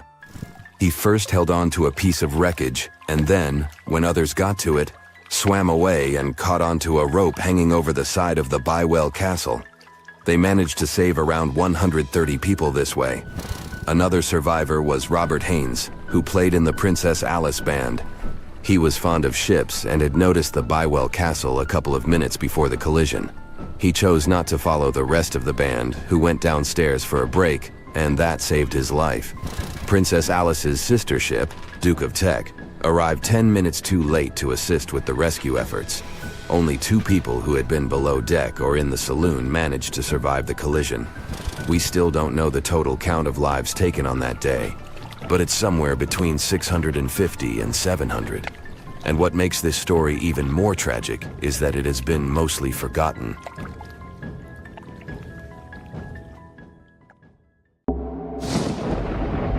There's a ship drifting somewhere in the ocean without a crew. The last time someone saw it was over 50 years ago. Its story reminds of that of the Flying Dutchman, a ship that's bound to sail forever and bring disaster to whoever sees it at sea. At least the legend says so. Unlike the Flying Dutchman, the SS Bay Chimo was definitely real and built for a German company in Hamburg, and began as an ordinary cargo ship. It was trading supplies between Hamburg and Sweden in the Baltic Sea starting from 1914. It had a strong steam engine and a hull made of steel. A few years later, it became British property. Then, in the 1920s, a Canadian company purchased it for around $18,000, a huge amount of money back then. The new owner, the Hudson's Bay Company, was actively using the ship for several years. They would often send it on voyages from its home port in Scotland to Siberia, Alaska, the Yukon, and the Northwest Territories. It also passed through the Panama Canal and even the Suez Canal, with fur pelts for sale on board. Sometimes it would also transport passengers. It had completed 9 successful voyages before this strip of good luck came to an end. Starting from the 1930s, SS Bechimo would have trouble with ice and storms. When it first got trapped in ice in October of 1931, some of the crew managed to escape to Alaska. 15 of 22 sailors decided to stay with their vessel and try to save it. They had furs and other valuable cargo worth around $58,000 aboard. The company sent them supplies to survive the winter. They set camp near the ship out of the hatches, tarpaulins, and other materials, and offloaded the cargo. At the end of November, a blizzard rushed through the area, and it seemed like it had taken the ship with it. The ice platform had survived, but the ship broke free. Some of the crew members were sure it had sunk. But soon after, they heard from one of the locals who had spotted their ship around 45 miles away from their camp. The crew moved on with their lives, and the ship started its journey as a runaway vessel. People would spot SS Bechimo once a year or so, all the way until 1965. It was mostly spotted off the coast of Alaska. A man going to Nome with his sled dog, along with prospectors, explorers, and treasure hunters, all claimed to have seen SS Bechimo. Someone tried to board it and take it to port, but ended up stranded on it for days because of horrible weather. Others got luckier and managed to take a whaleboat, some furniture, and other valuables from the vessel. Those who got close to the ship saw that it was damaged and missing the propeller. Still, it stayed afloat without a crew for at least 38 years and became the longest sailing ghost ship in history. In 2006, the Alaskan authorities started a project to solve the mystery of this ghost ship of the Arctic and finally find SS Bechimo, either still above or below the water. So far, the project has not been a success. SS Bechimo remains one of the estimated 4,000 ships that have disappeared off Alaskan shores. If the legend of the 17th century isn't lying, this ghost ship could be sailing somewhere along the Flying Dutchman. It belonged to the Dutch East India Company. Its captain managed to do the impossible for that time and sailed from Holland to Indonesia in only 3 months. They said he was flying over the sea, and some evil tongues explained that he had made a deal with evil forces to achieve that. Once the ship was sailing back home, its captain and crew disappeared without a trace. There are many versions of what happened to it. One of the first ones said it had tried to enter port at the Cape of Good Hope, got in a terrible storm, and sank as there was no captain to save it. Another legend says the captain had refused to obey the skies to let the ship sink during the storm. A scary life form then struck the boat and the crew, and it was condemned to forever wander without rest. Many sailors claim to have spotted the Wandering Dutchman. The Duke of York, who was to become King of England, mentioned having seen it in Australian waters. Right after spotting the ship, the man who saw it first fell from the top of the mast and didn't survive. There were more encounters with this legendary ship up to the middle of the 20th century. Ships would nearly collide with it as the Flying Dutchman jumped out of the blue. Scientists have a more logical explanation for this mystery: Fata Morgana, not to be confused with Hakuna Matata. Now, when you're out at sea on a hot day and the air is all wavy, it feels like when you look at the road on a scorching summer day. That's because of something called atmospheric refraction. When light passes through different layers of air with different temperatures and densities, it bends and twists. Sometimes, under certain conditions, this bending of light can create really bizarre optical illusions over the ocean, like sightings of the Flying Dutchman. The Fata Morgana phenomenon can make distant objects appear distorted, stretched, or even lifted above the horizon. So you can see a ship far away, but because of the way the light is bending, it will look like it's floating above the water or even disappearing and reappearing. A Fata Morgana is most commonly seen in polar regions, especially over large sheets of ice that have a uniform low temperature. But you can see it anywhere, even in deserts and over lakes on hot days.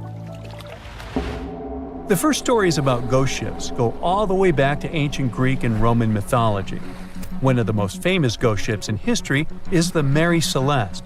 This brigantine was traveling from New York City to Genoa and was fully stocked with provisions, but missing a crew when it was discovered in the Atlantic Ocean in 1872. The crew's personal belongings were also there, completely undisturbed. The final entry in her log was made 10 days earlier. We still don't know what happened to its crew, and the ship has inspired many spooky stories and legends. The Lady Lovibond was another legendary schooner that is believed to have been wrecked off the coast of Kent in the middle of the 18th century. The story tells that the ship's captain, Simon Reed, had just got married and took his bride on board for a celebratory cruise, despite the superstition that it could bring bad luck.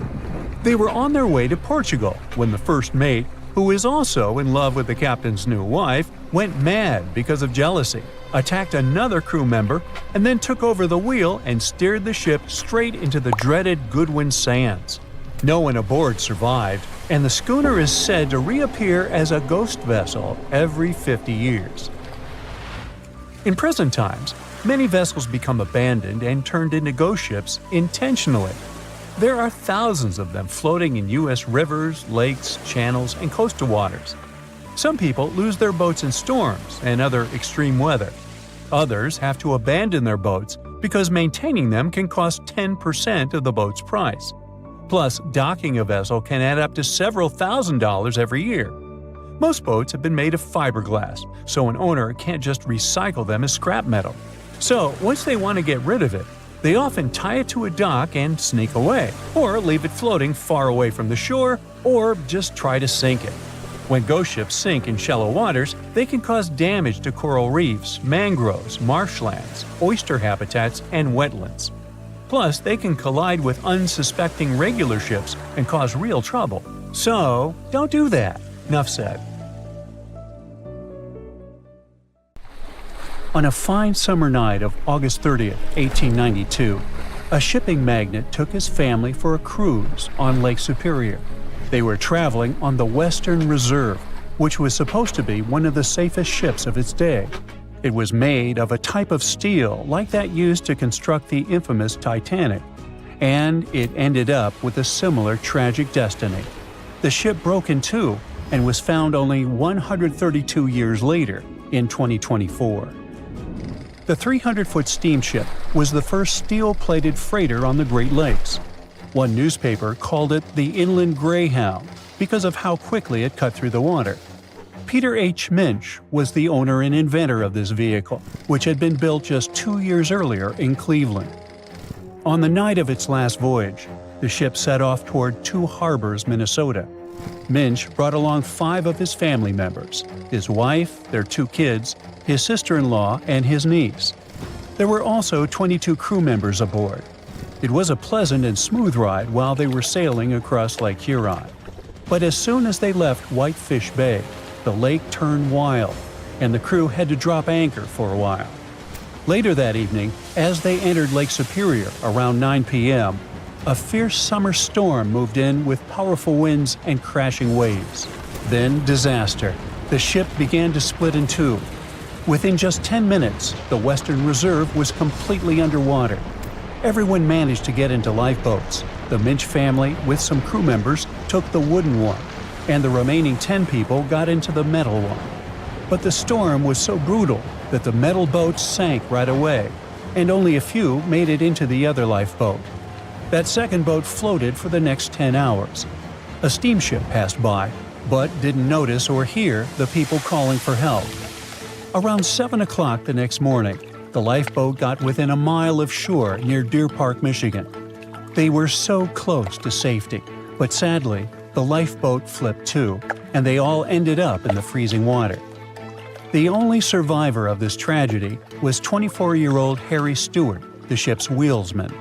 He swam a full mile through the freezing water and made it to shore, almost unconscious but alive. He later mentioned he survived only thanks to a heavy-knit, close-fitting pea jacket. The Western Reserve was lost for over 100 years until a couple of determined explorers finally tracked it down. They spent over 2 years searching non-stop for the wreck off Michigan's Upper Peninsula. Daryl and Dan Erdl found it using a side-scan sonar that looks half a mile out on each side. One day, they saw a tiny blip on the left side of the scan. It was small, but Daryl measured the shadow, noticed that it was about 40 feet tall, and realized it must be something important. So they turned back and scanned directly over the spot. They saw cargo hatches and the wreck that looked like the ship had snapped in two, with one half lying on top of the other in an almost impossible position. Each piece measured around 150 feet long, and once they checked the width, they knew for sure that they had just found the legendary Western Reserve. Historians are still not sure why the vessel, that was supposed to be unsinkable, suddenly snapped in half, but they have a few solid theories. One idea is something called hogging. It happens when the ship rides up over a giant wave and the bow and stern are left hanging in the air with nothing underneath to support them. That puts a large amount of pressure on the middle, and it bends down like a stick when you're pulling both ends. Another plausible reason concerns the steel the vessel was made of. Back then, steel was the hot new substitute for iron. But quality control wasn't perfect. Some steel plates weren't made very well, which could have caused a serious weak point in the ship's body. There's also the chance that the ship didn't have enough ballast, which is the weight used to keep it stable, or maybe it wasn't balanced correctly. Sadly, just 8 weeks after the Western Reserve tragedy, another vessel that had been built at the same time with similar mill runs of steel plate repeated the destiny of its twin. The W.H. Gilcher was a steam freighter used to transport cargo between ports on the Great Lakes. It set out on what was supposed to be a routine trip on October 26, 1892. Loaded with over 3,000 tons of coal, the ship left Buffalo heading for Milwaukee. Captain Leeds H. Weeks and a crew of 18 were on board. Everything seemed normal at first, and by the afternoon of October 28th, the ship passed through the Straits of Mackinac and entered Lake Michigan. It was expected to reach Milwaukee by the 30th, but it never made it. A massive storm slammed into Lake Michigan and Lake Huron on October 28th and 29th, and created havoc on travel plans for many, many ships. When the storm finally passed and boats started pulling into port, people began to piece together what happened to the W.H. Gilcher. One captain who was sailing nearby on his schooner said he saw a large steamer battling the storm about 20 miles northwest of North Manitou Island around 8 p.m. on the 28th. The ship looked helpless, and there was no movement or sign of life. Another captain later saw furniture and parts of the ship's bridge floating in the lake near South Manitou Island. Then 2 more steamers picked up broken pieces of W.H. Gilcher's pilot house in the same area. It became clear that the storm had destroyed the freighter, and tragically, no one survived. The Great Lakes are a hot spot for shipwrecks, and there have been between 6,000 to 10,000 of those starting in the 17th century. Back in 1679, the Griffon became the first European vessel to vanish without a trace on the lakes. It sailed all the way from Buffalo, New York, to Green Bay, Wisconsin, passing through Lake Erie, the Detroit River, Lake St. Clair, and Lake Huron before reaching Lake Michigan. After a stop in Green Bay, it started heading back, and then it was never seen again. In 1975, one of the most famous shipwrecks happened when the massive 729-foot ore carrier SS Edmund Fitzgerald sank in Lake Superior. A fall storm was supposed to stay far south of their route, but things changed fast.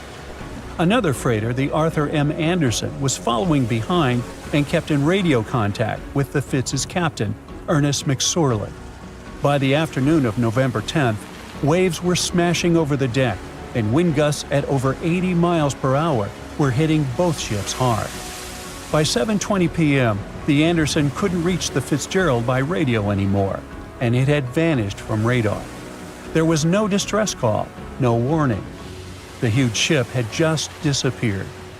Later, search crews found the wreck over 530 feet under the surface, broken into 2 giant pieces. No one of the 29 crew members survived, and no one witnessed what really happened. There could be all sorts of reasons for such tragedies, from errors in judgment and equipment failure to simply being in the wrong place at the wrong time. The Great Lakes are massive bodies of water, with weather systems that you would expect to find in seas. These inland seas sit deep in the middle of the continent, and hurricane-strength winds and powerful storms form here. Many of them hit in November and December, when the waters are still warm from the summer, but Canadian cold air is starting to push down. There's a huge difference in temperature between the air and water. This difference and strong winds lead to massive waves. Plus, ice forms more easily in fresh water than in salt water.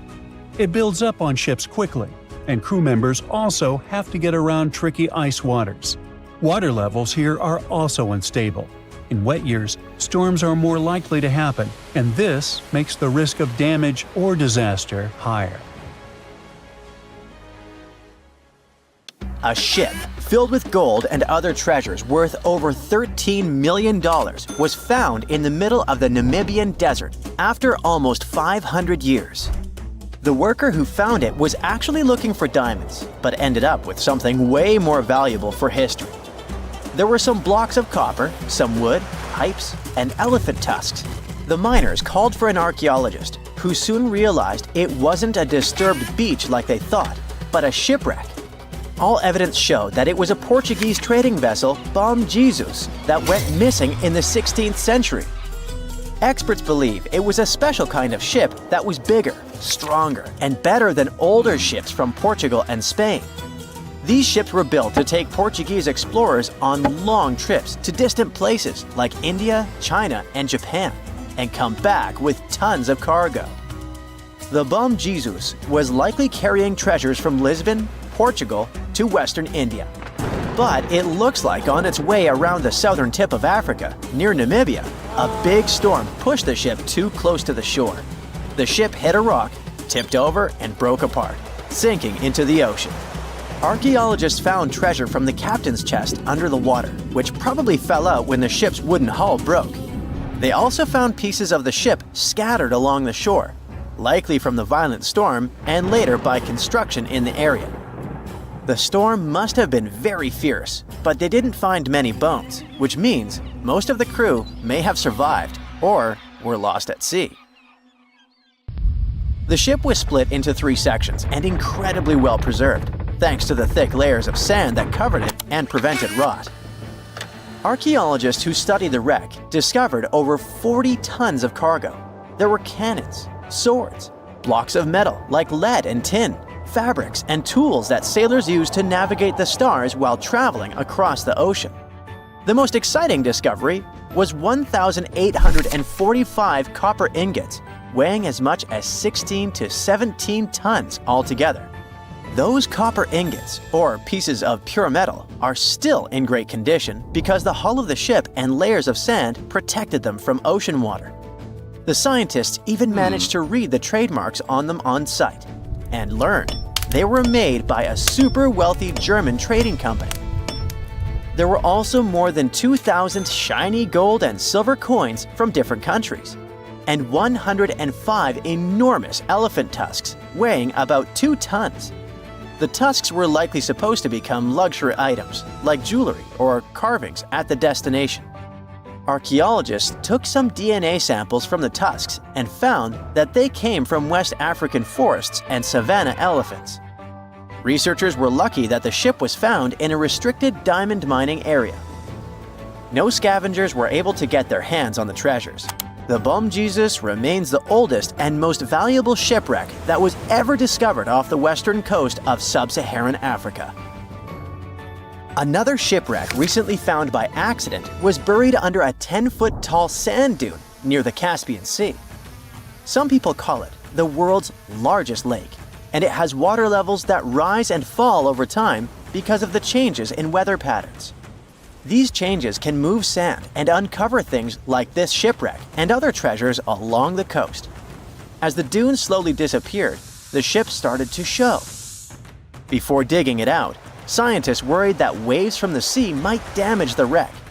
To protect it, they built a wall using thousands of sandbags to keep the waves away. When the ship was uncovered, they discovered it was a 3-masted, 92-foot-long merchant ship with a strong double hull. Wood samples showed the ship was built in the 18th to 19th century using trees like Scots pine, spruce, and larch from the Volga River area or the Caucasus. They even found buckwheat and plants from the same region, which were probably traded or used to feed the sailors. It proves that the ship was part of a group of merchant ships that once sailed the Caspian Sea.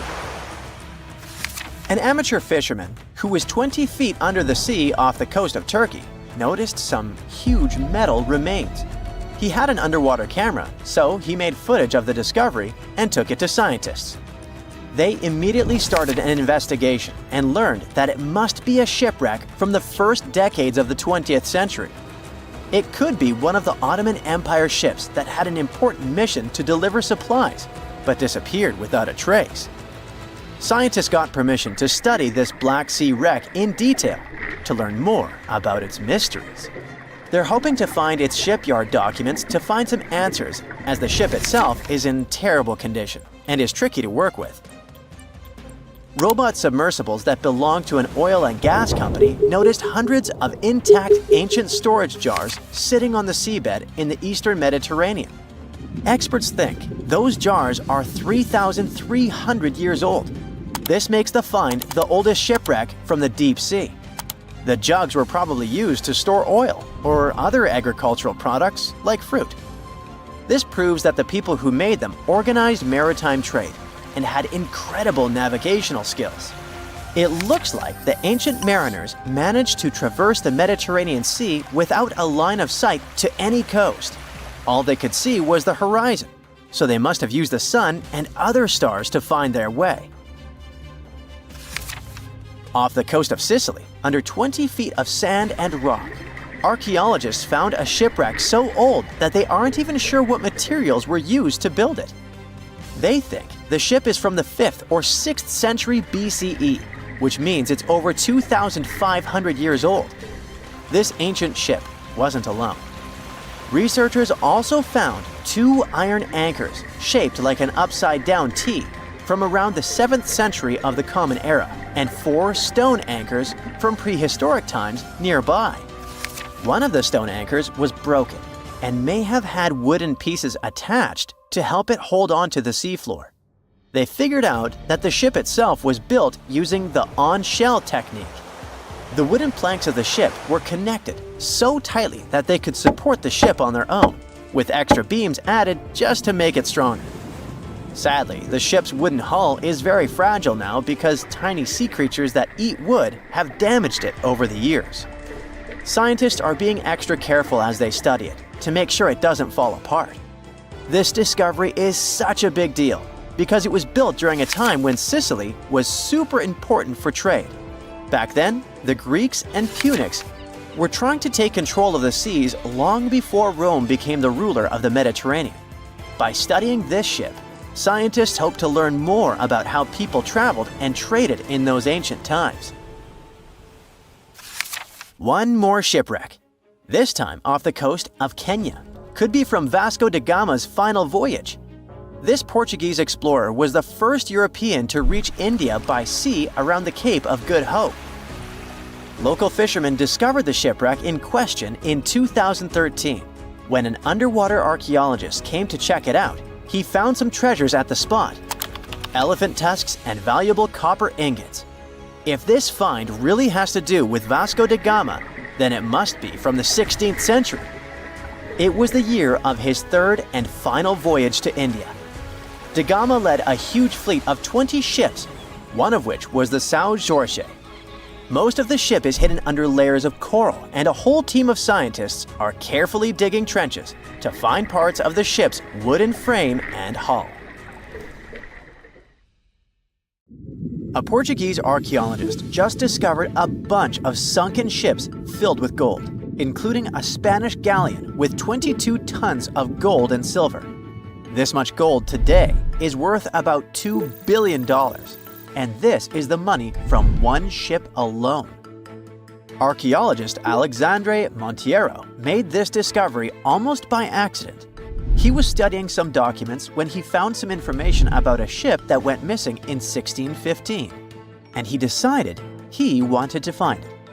After many years, Alexandre found not just this specific ship, he actually discovered 8,620 shipwrecks in the waters of Portugal alone. Out of this number, 250 are gold-filled shipwrecks, a discovery that would make any Jack Sparrow shake in his boots. Most of these ships went down for boring reasons like the weather, but sometimes they were destroyed in battles, which may or may not have been super epic.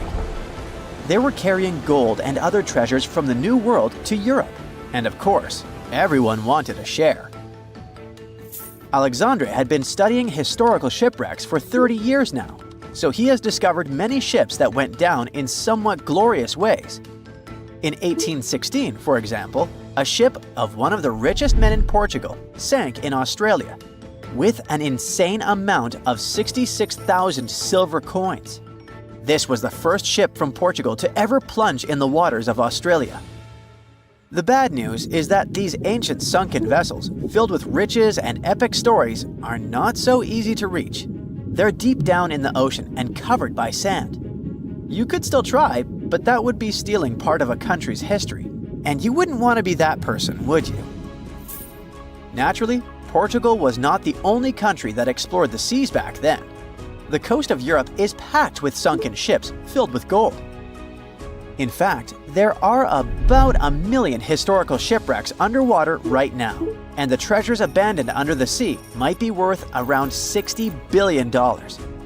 It's an insane amount of money, but let me tell you that these gold-filled sunken ships aren't really worth the hassle. There are many stories of maritime treasure discoveries that turned into insane lawsuits and even long jail time. Our first story starts in 1746, when a violent storm crashed a ship called Prince de Conti near an island in Brittany. The ship was filled with tea, ceramics, and 100 gold ingots. Of course, the owners of the ship tried to save the loot, but if it's not easy now, imagine how it was back in the 18th century. It took more than 200 years for the vessel to be found. It finally happened in 1975, when a group of French men discovered it and decided to take pretty much every valuable thing they could find. Now, I said these things were not worth the trouble for a reason. In France, if you find anything that can be historical, you must declare it to the local authorities within 48 hours. Fail to comply, and you will be committing something known as a crime. To be fair, our French friends here did declare their findings, but only the corroded cannons from the ship. And the gold? Well, they sold it. Obviously, because each gold bar is worth between $125,000 to $231,000. It took French authorities almost 50 years to retrieve the stolen gold, and they didn't retrieve all of it. Part of it was bought by an elderly couple living in Florida, and the crime is so serious they were charged for connection with money laundering, organized crime, and the trafficking of cultural goods. The poachers also sold some gold ingots to the British Museum collection. Now, let's go back to the 1850s, when a steamer called SS Central America traveled from Panama to California and back again. This was during the Californian Gold Rush, a time when 300,000 people moved to California to dig for gold. Because the travel route was not easy breezy, people needed to carry their gold around on big ships. This is where our friend SS Central America comes in. In 1857, the ship had 578 people on board and about 10 tons of gold. Very few survived, and around $100 to $150 million in gold went down with the ship. All of this explains why in 1988, a group of investors from Columbus decided to finance a research project to find this ship. The research was led by a guy named Tommy Thompson. Tommy was really crazy about the idea of finding this sunken ship filled with gold. It took him years to find the exact location of the SS Central America, especially because the ship was 7,500 feet beneath the surface of the Atlantic Ocean, and retrieving it required a lot of fancy tech. A group of 161 investors paid for his adventure, but it goes without saying that they were not doing this out of love from their hearts. They invested $12.5 million in this project because they were expecting to earn at least 10 times more. But since life is not all sunshine and rainbows, 39 insurance companies sued the research team as soon as they retrieved the gold.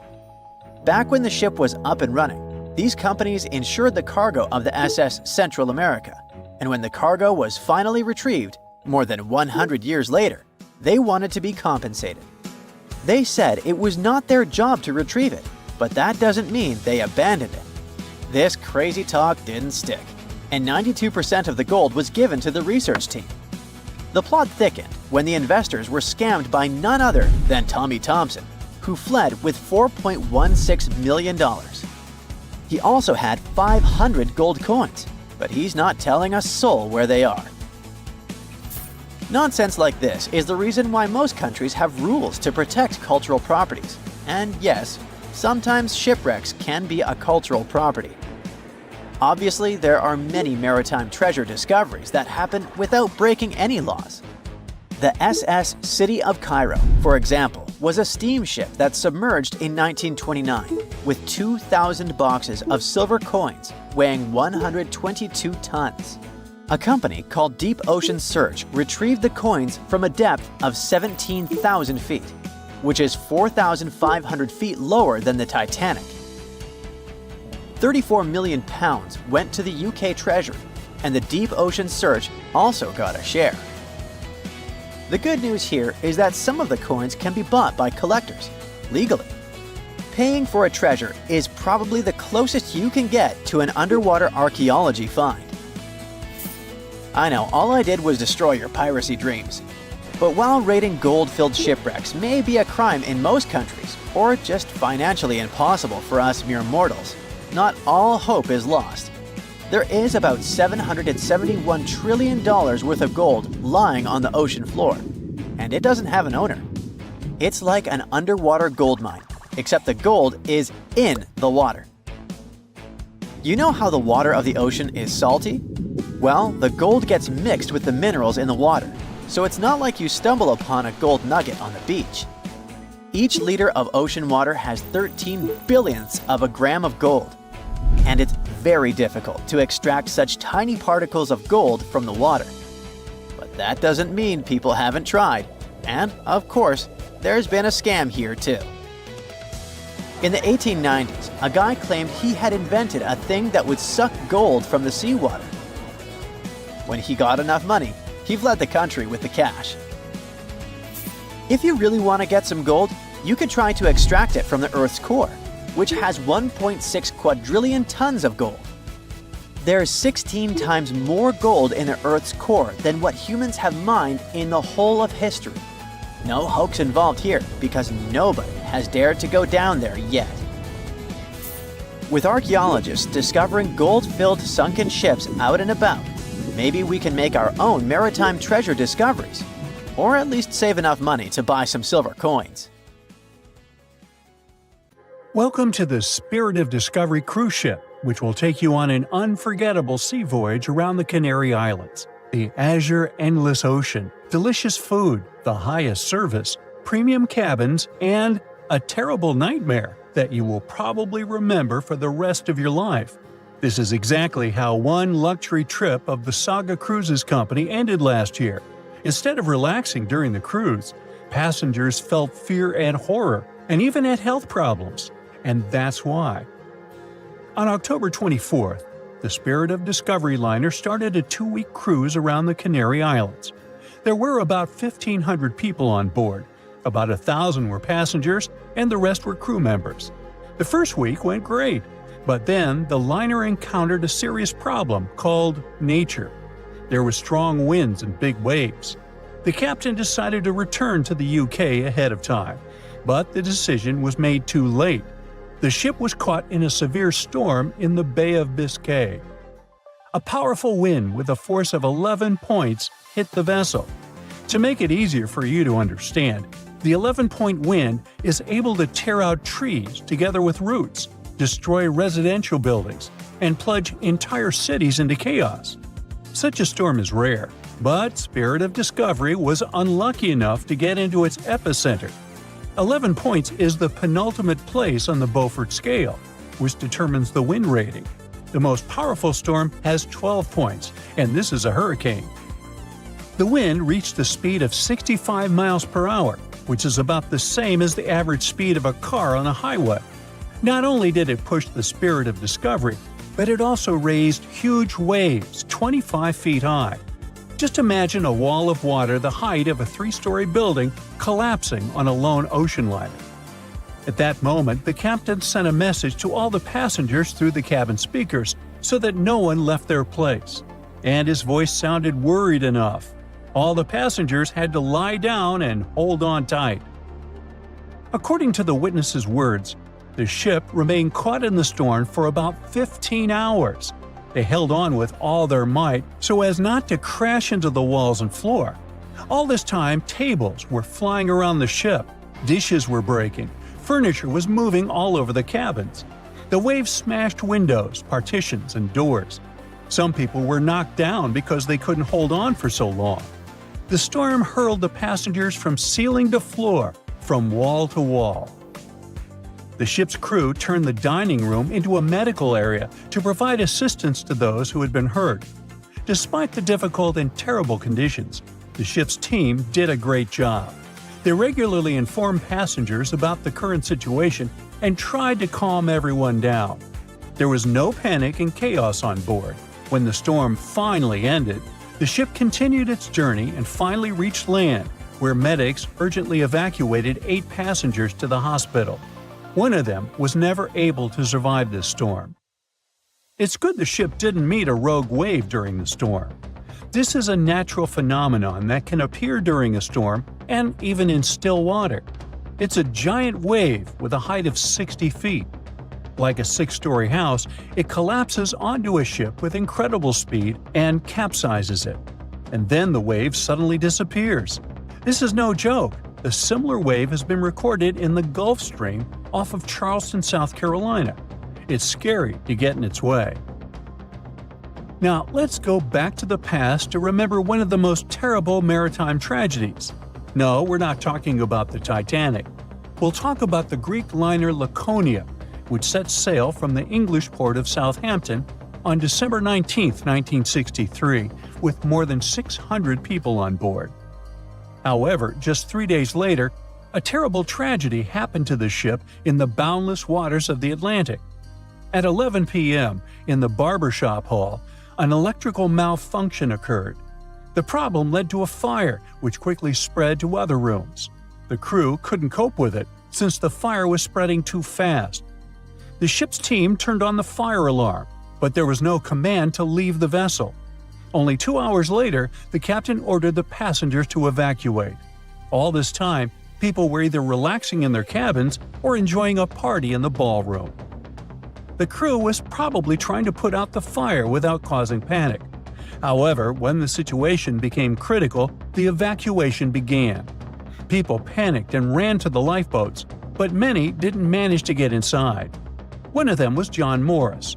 He survived this catastrophe and shared his memories of how he put his family in a lifeboat while he stayed on board the ship. He didn't even have a life jacket. Since there was nowhere to go, the ship's crew opened a bar so that people could relax a little. However, at that moment, boilers began to explode inside the ship, and it became clear the vessel wouldn't stay afloat for too long. John Morris decided to jump into the water right in his tuxedo. As soon as he was overboard, he grabbed onto a piece of wooden deck cargo and swam as far away from the ship as he could. The giant liner could sink at any moment, and when such a huge object goes down to the seabed, it forms a water funnel that pulls along everything around. Rescuers arrived at the scene sometime later. Fortunately, John Morris's pregnant wife and young son were alive, but his mother-in-law unfortunately didn't survive the disaster, like many other people that day. Of course, after this incident, the Greek Ministry of Merchant Marine initiated a thorough investigation. For 2 years, they collected information from passengers and the captain, studied the technical characteristics of the ship, and eventually came to certain conclusions. According to them, the ship's crew gave the evacuation order too late. Not all passengers were able to get into lifeboats, but half of those boats remained on board because of the chaos that prevailed during the evacuation. Several officers of the liner were accused of negligence, but the captain and his first mate received the most criticism. As for John Morris, he stated that he felt himself under protection that day. Another unusual story happened on a cruise ship relatively recently. Spoiler alert, the ship didn't sink, there was no evacuation, and the weather was good. However, for many passengers, this journey became a real challenge. Imagine that you've been working for a long time and saving up money to go on your dream trip on the Celebrity Mercury cruise ship in the Caribbean. You arrive in South Carolina, from where the ship begins its journey. You get on board, looking forward to a week's rest. At first, everything is fine. People are having fun, chefs are cooking delicious dishes, and beautiful daytime landscapes turn into night parties. But then suddenly, many passengers start throwing up. Someone is in a hurry to go to the toilet, and someone stays and vomits right in the halls. The cruise turns into chaos. More and more people feel terrible because of unknown poisoning. You also visited the restaurant and eaten seafood, but fortunately, the disease has avoided you, which can't be said for more than 400 other passengers. Almost every 1 in 4 people on board face gastrointestinal problems. There were almost 2,000 people, and a quarter of them are in bad condition. Crew members do endless cleaning. They wash the deck, give people nausea pills, and ask them not to leave the cabin till the illness passes. The captain sends several samples ashore to determine what caused the poisoning.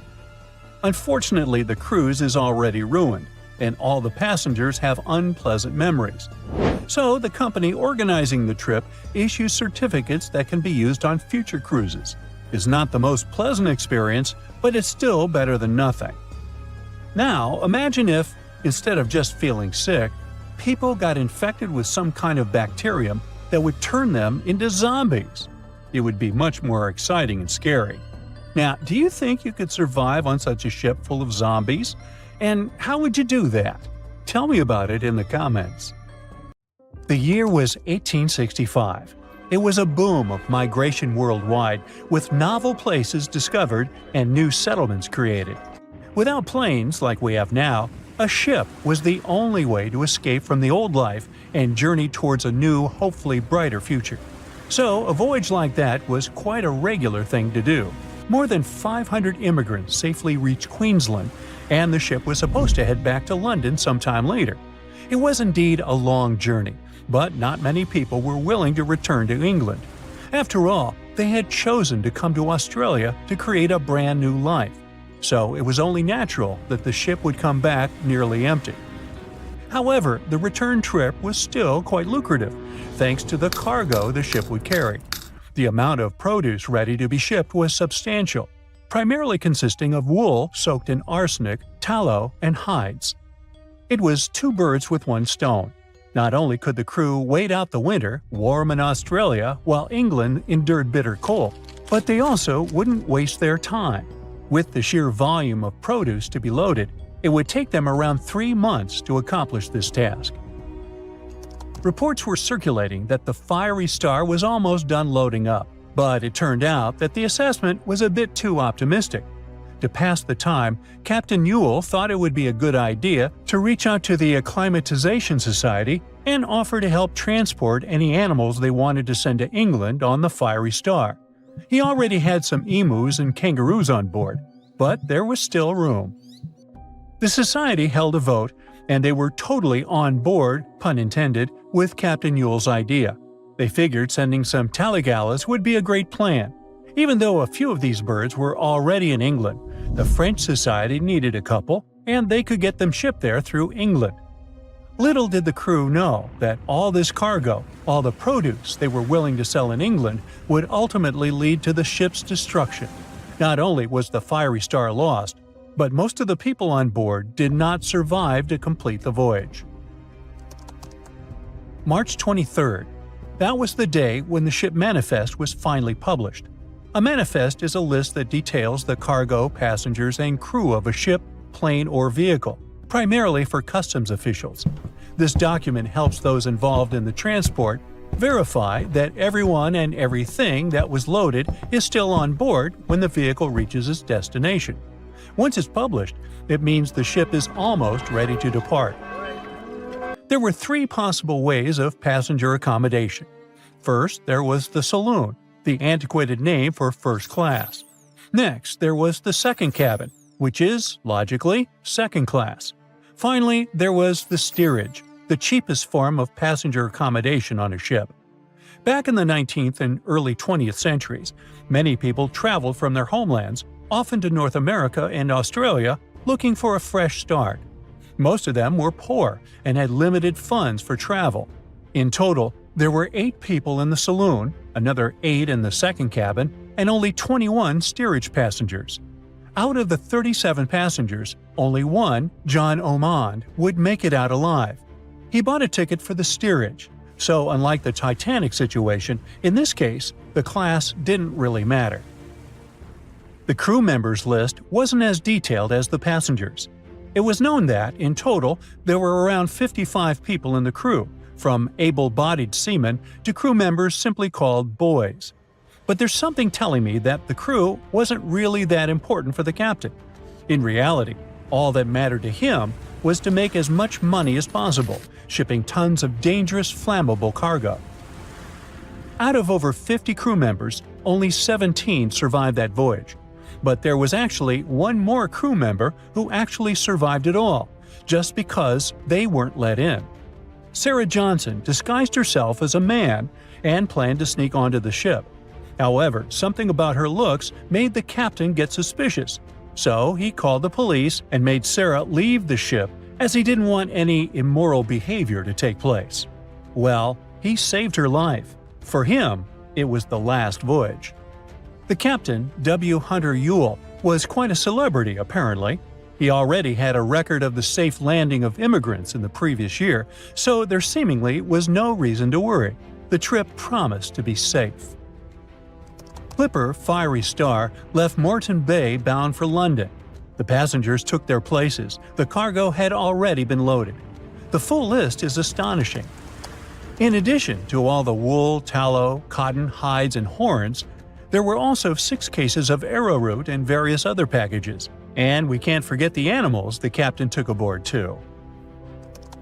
The Fiery Star was far away, yet still observable to the east as it headed toward the Pacific Ocean. This was the last information available until May 26, when news of its destruction emerged from Brisbane. Chief Officer William Sargent's log reveals that the Fiery Star took 12 days to reach the southern tip of New Zealand, passing on April 11, 1865. The trip was going well until heavy seas ruined 2 longboats on April 17th. On this day, a strong odor of smoke alerted the captain. When he checked, he found the lower hold completely filled with smoke from a fire fueled by the ship's flammable cargo. The hatches were quickly closed to try to contain the flames, but by the next day, the heat and toxic smoke had forced passengers out of their cabins. George Maber was one of the lucky survivors. He was the ship's engineer, and he recalled the chaotic events on April 20th, as Captain Ewell and most of the crew and passengers tried to evacuate in rough weather. At around 6 p.m., the ship took on water, and without much warning, Captain Ewell, 4 crew members, and a few female passengers hopped into a lifeboat and headed out. The next boat, managed by the second mate, Mr. Adio, was a gig, followed by a crowded jolly boat. Lastly, there was a waste boat, which was barely seaworthy, with 2 men constantly bailing water to keep it afloat. The plan was for the boats to stay close to the Fiery Star overnight and head for the Chatham Islands the next morning. But by dawn on April 21st, all 4 boats had vanished without a trace. On the burning ship, there were 17 crew members and passenger John Oman, who banded together under Chief Officer William Sargent's leadership. For 5 days and nights, George Maber pumped water on the fire without rest. He volunteered to go down the forehatch with a rope around him and a handkerchief over his mouth. He discovered that the foremast had been burned through for about 7 inches, and the port side was severely damaged, resembling an empty shell. Exhausted, he returned for fresh air, but later descended again with Quartermaster Marshall to access a water tank. They couldn't open the lid, and as George crawled over the hides, he felt himself sinking. When they reached the deck, they collapsed from exhaustion. The cargo had been destroyed by smoke and fire, and the heat on the deck was intolerable.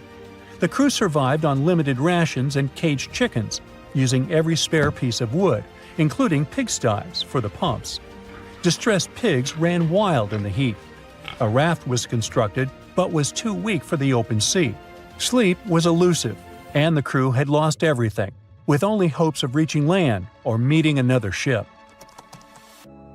Finally, the Dauntless appeared and sent a lifeboat to the Fiery Star. Captain Moore boarded the Fiery Star on May 12th, and after assessing the situation, he agreed that the crew could do no more. They boarded the Dauntless at 4 p.m., witnessing the Fiery Star succumb to flames by 11:30 p.m. It was a narrow escape. 2 sailors were traveling not far from the infamous Bermuda Triangle when they noticed a boat that seemed to be moving by itself. The sails on it were down and the motor wasn't running. One of the men was Matt Rutherford, the first man to ever sail non-stop on his own around North and South America, who has seen a lot during his voyages. But this one was spooky even for him. An awfully abandoned boat that could be hiding scary things inside. Rutherford still decided to approach and inspect the vessel to see if there was someone aboard who needed help. This story happened in 2013, but the sailors waited for 10 years before they published the footage. The ghost ship, which turned out to be named Wolfhound, looked like an upscale one, and it probably cost hundreds of thousands of dollars. It seemed like whoever abandoned it was leaving in a rush. There were clothes and other personal belongings all over the main cabin. Some parts of the ceiling had fallen and some drawers had popped open. Rutherford was afraid to open doors in cabins, so he carefully searched the boat step by step, and luckily found no people who would need help. The sailors decided to tow the ghost ship back to Bermuda. It wasn't easy because Wolfhound was bigger and heavier than their boat. After days at sea, the crew was running low on fuel and asked a passing freighter to stop and give them some gas. They kept pulling Wolfhound with just sail power until the tow line got wrapped around the rudder, and they realized they could get stranded in the Bermuda Triangle. So they had to abandon the ship. After another 23 days in the Atlantic, they finally reached Bermuda. As it turned out later, the mysterious ghost ship belonged to an Irish yacht club member. It got caught in a storm with waves that were 20 feet high and super strong winds, and couldn't continue its voyage. A Greek cargo ship rescued the crew, but they had to leave the ship. Rutherford and his crew found the yacht 9 weeks later. Wolfhound is one of more than 50 ships and 20 planes that disappeared in the Bermuda Triangle since the mid-19th century. The first ship, at least officially documented, was the USS Pickering. It departed from Delaware to the West Indies in 1800. There were 70 people aboard.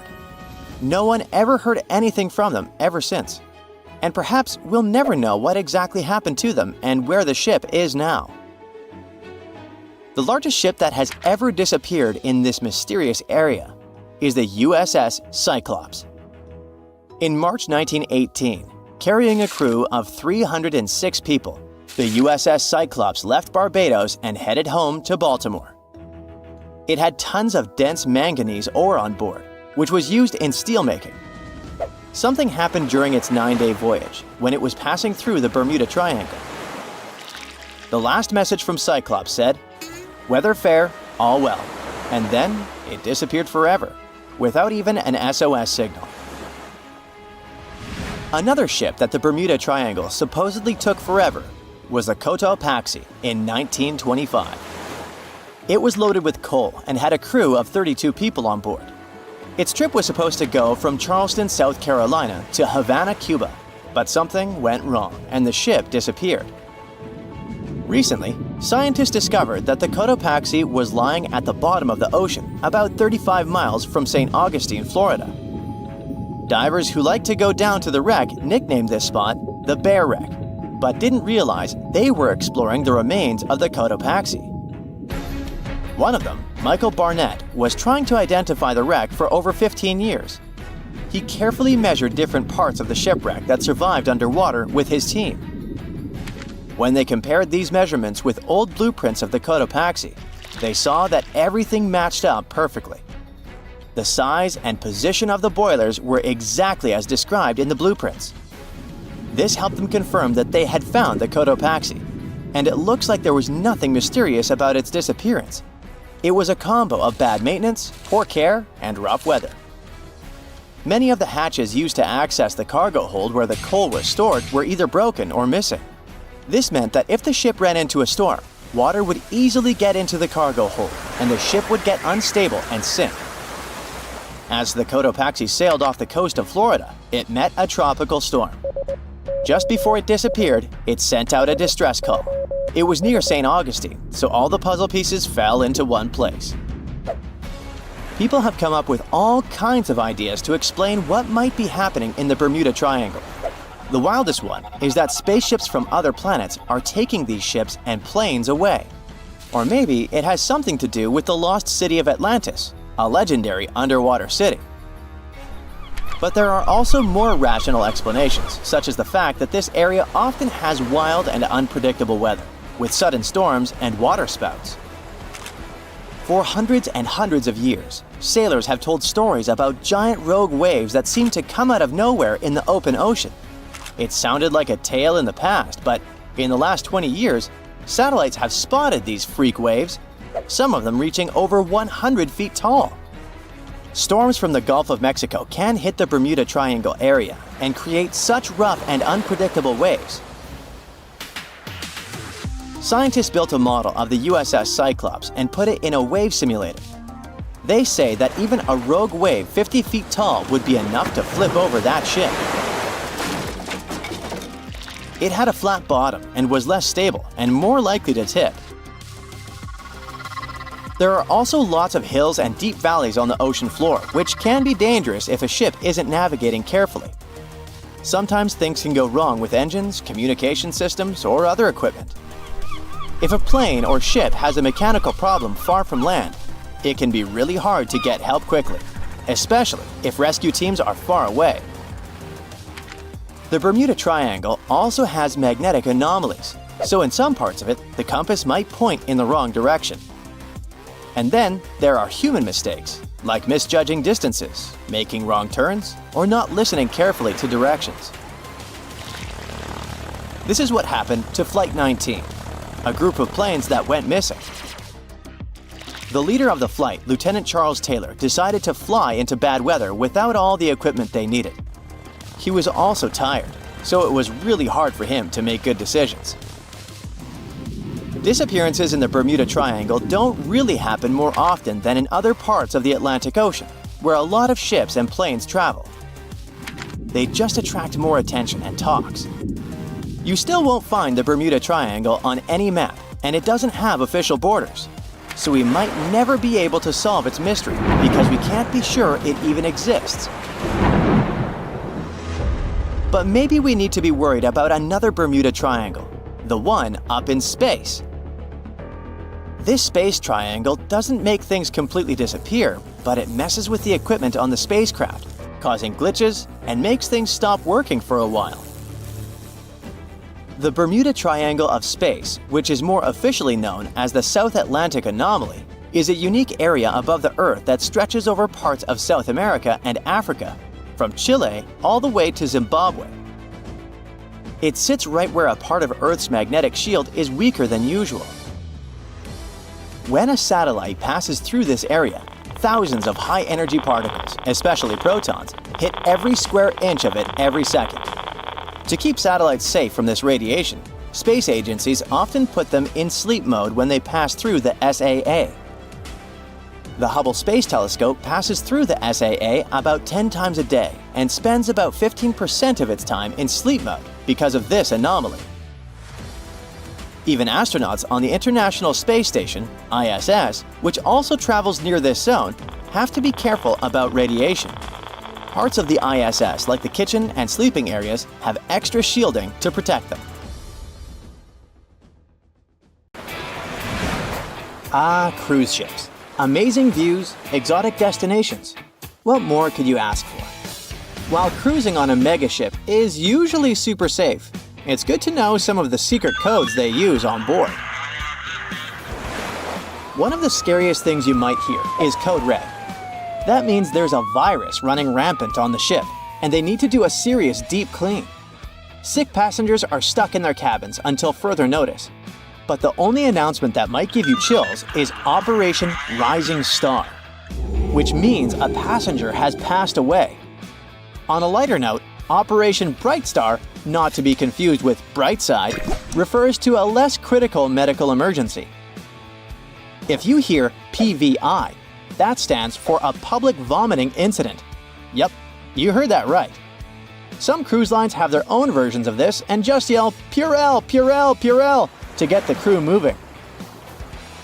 There are tons of codes to keep track of, and let's be real, it's hard to remember them all, especially if you're not cruising all the time.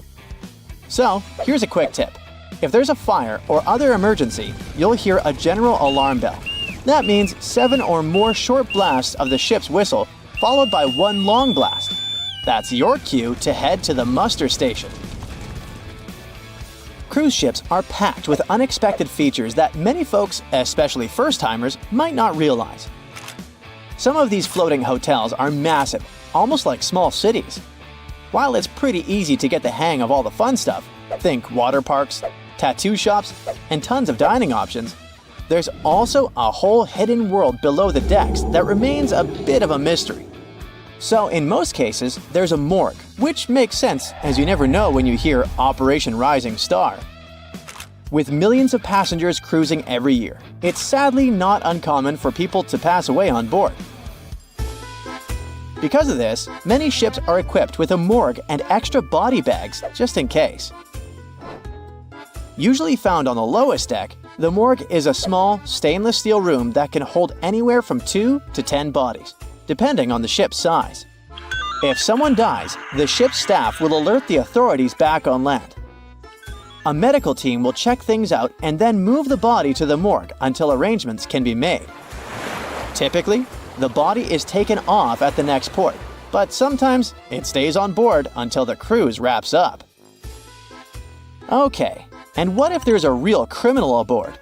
Spoiler alert, you won't find any police on a cruise ship, but most of them still have a small jail, often called the brig.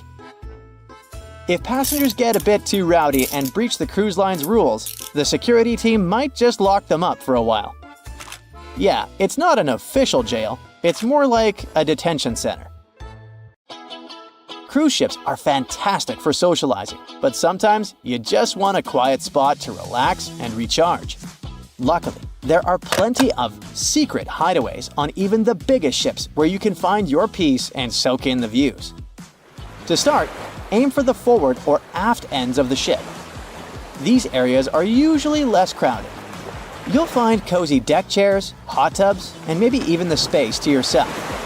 Check out the ship's daily schedule to spot activity-free lounges. For instance, the observation lounge might be empty during certain hours, and many ship libraries are perfect for a peaceful nap. On Seabourn, try the aft pool and hot tubs on Deck 5 for serene ocean views. Carnival ships have hidden forward decks where you can enjoy captain-like vistas. Royal Caribbean's Oasis-class ships have a track area at the back where you can relax while watching joggers. Viking's Explorer's Lounge has a quiet second level that's often overlooked. Disney Magic and Wonder have a little-known lookout on Deck 7. While Silversea's Silver Origin features a stargazing platform perfect for night sky watching. Royal Caribbean's helipads and Carnival's Deck 5 Lanai hot tubs are also great gems for some sunshine and tranquility. Now, when you think of pirates, images of Captain Jack Sparrow likely come to mind. Sure, there was media hype around Somali pirates, but are they still a problem? Not exactly. But even so, passengers on cruise ships traveling through high-risk areas near the Horn of Africa can be briefed on what to do if pirates attack. To keep things safe, outdoor activities must be shut down after dark.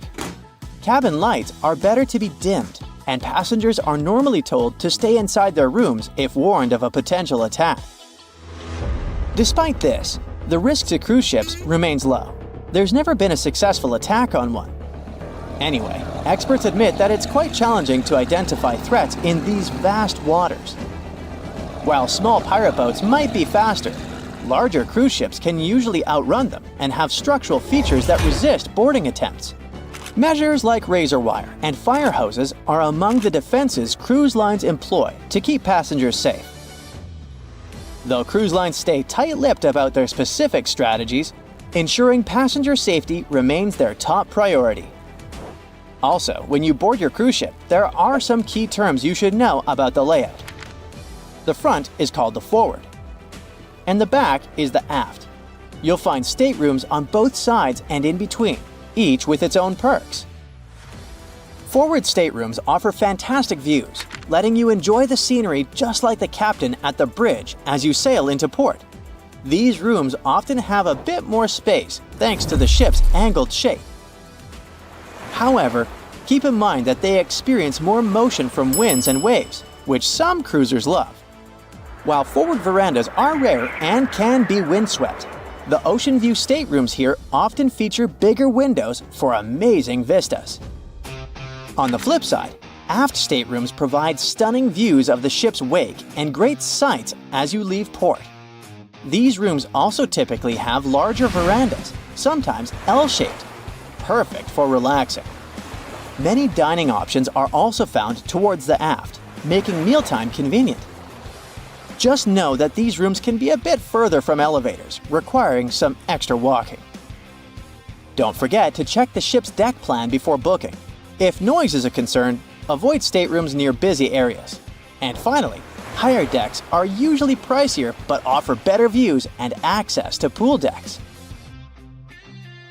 Hey, you know how I-95 is one of the most crowded highways in the US? Well, there's also an I-95 on cruise ships, but it's just a hallway. This I-95 is down on Deck 0, and that's where the crew is hustling away under your feet. It's the crew's lifeline, where they do their laundry, hit up the nurse if needed, transfer your luggage, and sneak back into their tiny cabins for a breather. Now, if you romanticize working on a ship, let me try to talk you out of it, especially if you're into food. You won't be treated for leftover stuff. These are just rumors circulating online. It's true that the food isn't as luxurious as for passengers, but it's still quite okay.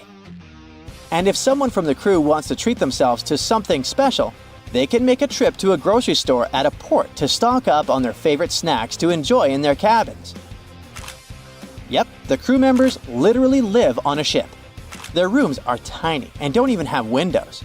Picture a bunk bed crammed into a space where the top bunk is so close to the ceiling, you end up bumping your head every morning. They have a tiny closet and just 2 drawers, which means you can only fit a couple of outfits. And what about bathrooms, you may ask? They're so cramped, you could sit on the toilet, take a shower, and brush your teeth all at the same time if you really wanted to. As for sleep, they don't really sleep at night. Instead, they catch cat naps throughout the day. It's tough to squeeze in a full night's sleep when shifts can last over 12 hours, and any free time usually goes to traveling, eating, or partying.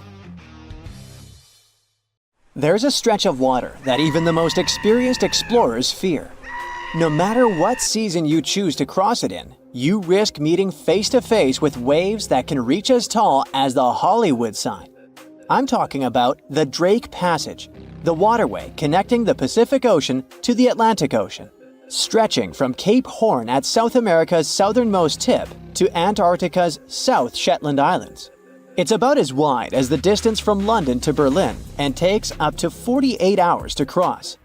Some sailors compare getting on the other side to going to the moon. That's how challenging it is. Even the man who discovered it, Sir Francis Drake, never sailed these waters because they seemed too dangerous to him and opted for a calmer, although longer, Strait of Magellan. The passage took the lives of around 20,000 sailors and over 800 ships. Tourists who want to see Antarctica cross the Drake Passage on a regular basis, although it's still often called the world's most terrifying ocean crossing. The Antarctic Peninsula, where travelers go, isn't really part of Antarctica itself. It sticks out and points towards South America like two fingers almost touching it. The water gets squeezed between these two land masses, making strong ocean currents. The passage is part of the Antarctic Circumpolar Current, the largest ocean current on Earth. The water rushes through the passage at a speed between 95 and 150 million cubic meters per second, which makes it rougher. And then there are winds that usually blow from west to east and are very strong between 40 and 60 degrees latitude. That's why those areas are called the Roaring Forties, Furious 50s, and Screaming 60s. Land slows down winds, which is why storms hitting Ireland and the UK get weaker as they move east. But Drake's latitude is the only place where winds can blow all around the Earth without being stopped by land. So they keep getting faster. These strong winds turn into huge waves that can hit ships really hard, normally around 13 to 16 feet tall. They're much higher than waves in the Atlantic. Drake Passage also has underwater mountains that you can't see. The huge current squeezes through this narrow passage and causes waves to crash against these mountains underwater.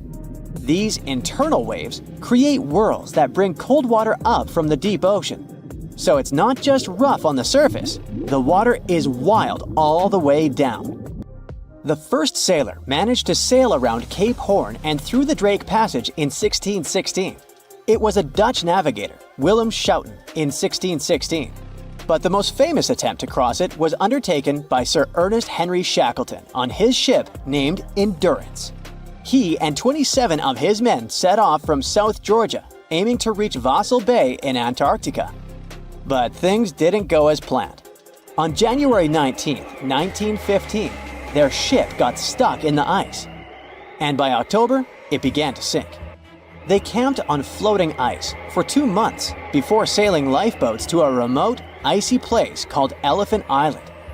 Shackleton and 5 men made a risky journey to South Georgia to get help.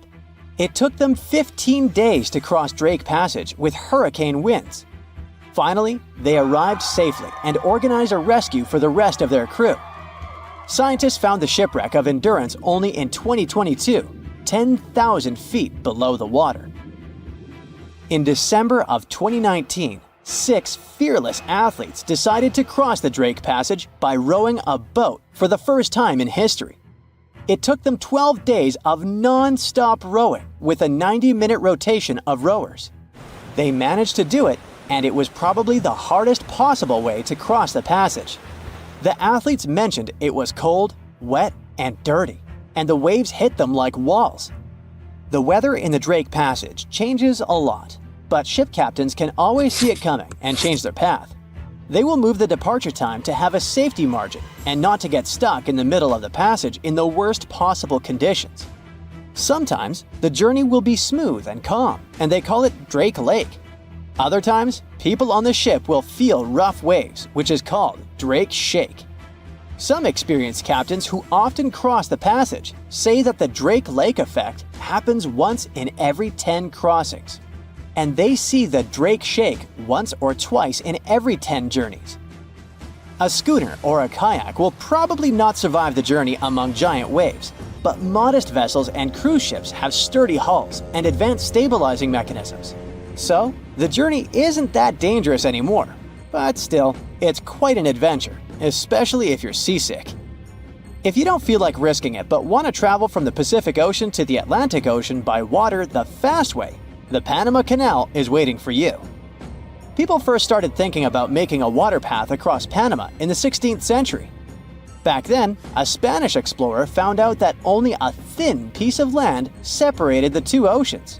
But it seemed impossible to build it because of the mountains and thick jungle, so the idea had to wait a couple of centuries.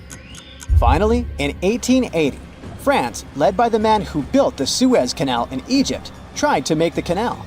But the people who started the construction soon found out it was much harder than it looked on a map.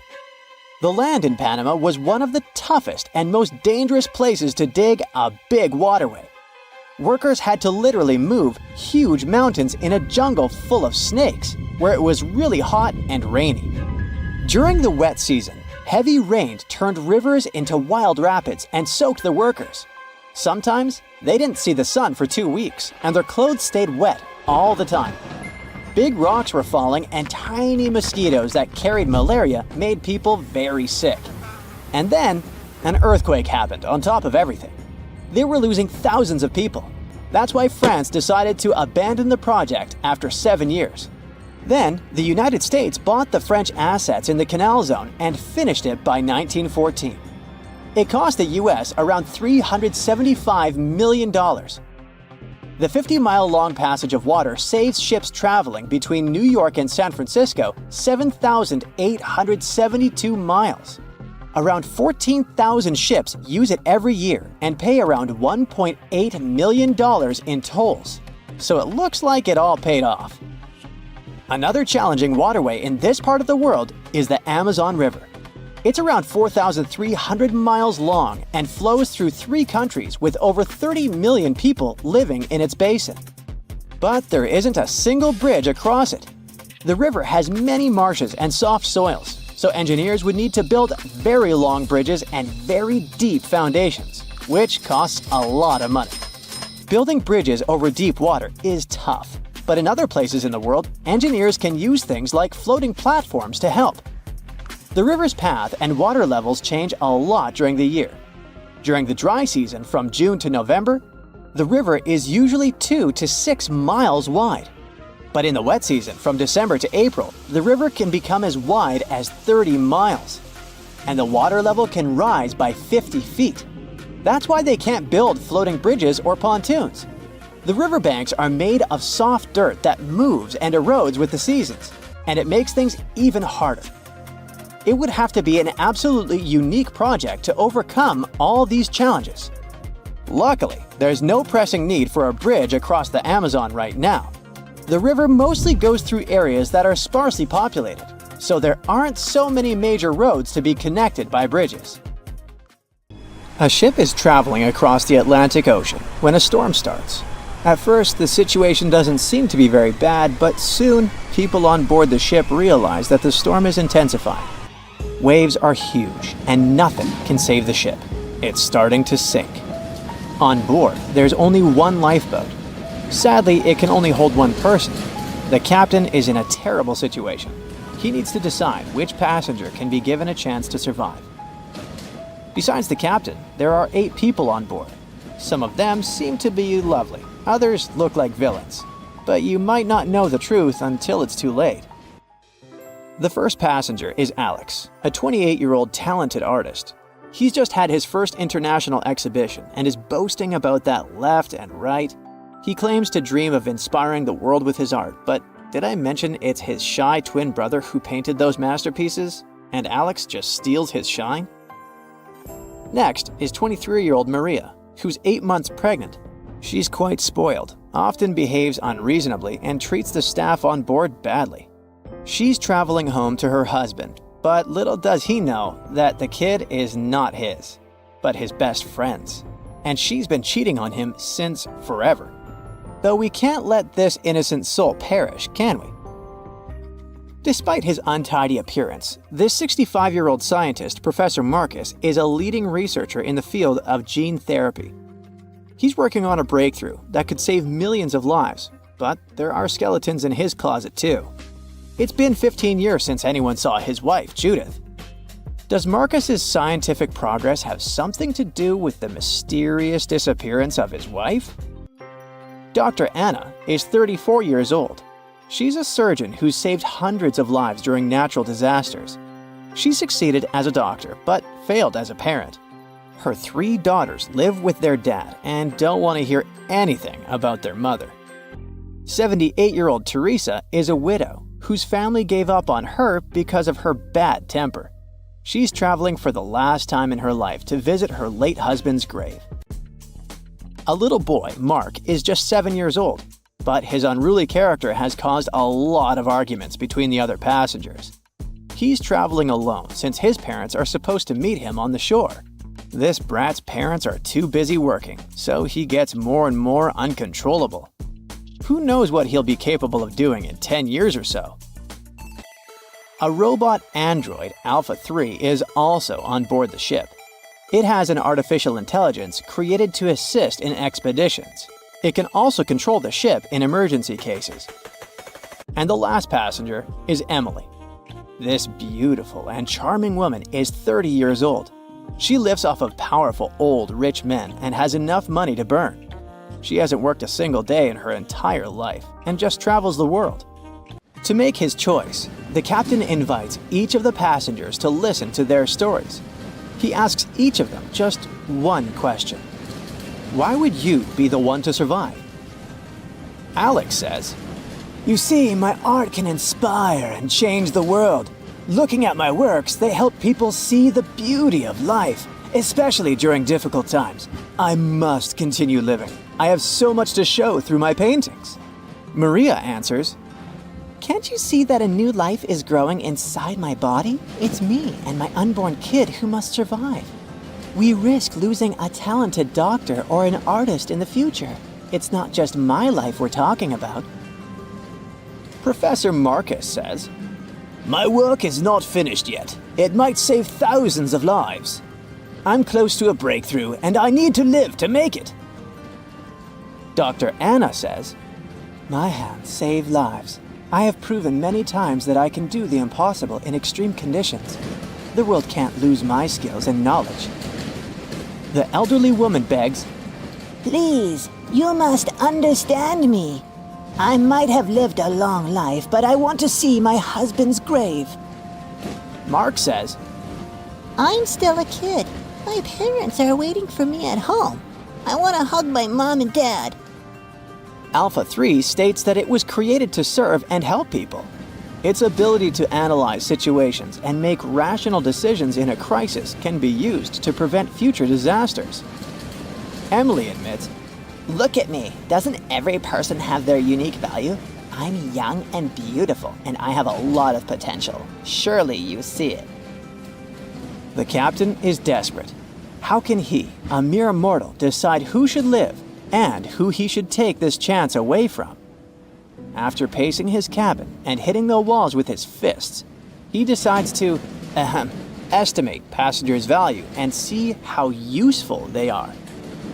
Alex, as a talented artist, can influence society through his art, providing inspiration for thousands of people who will see his masterpieces.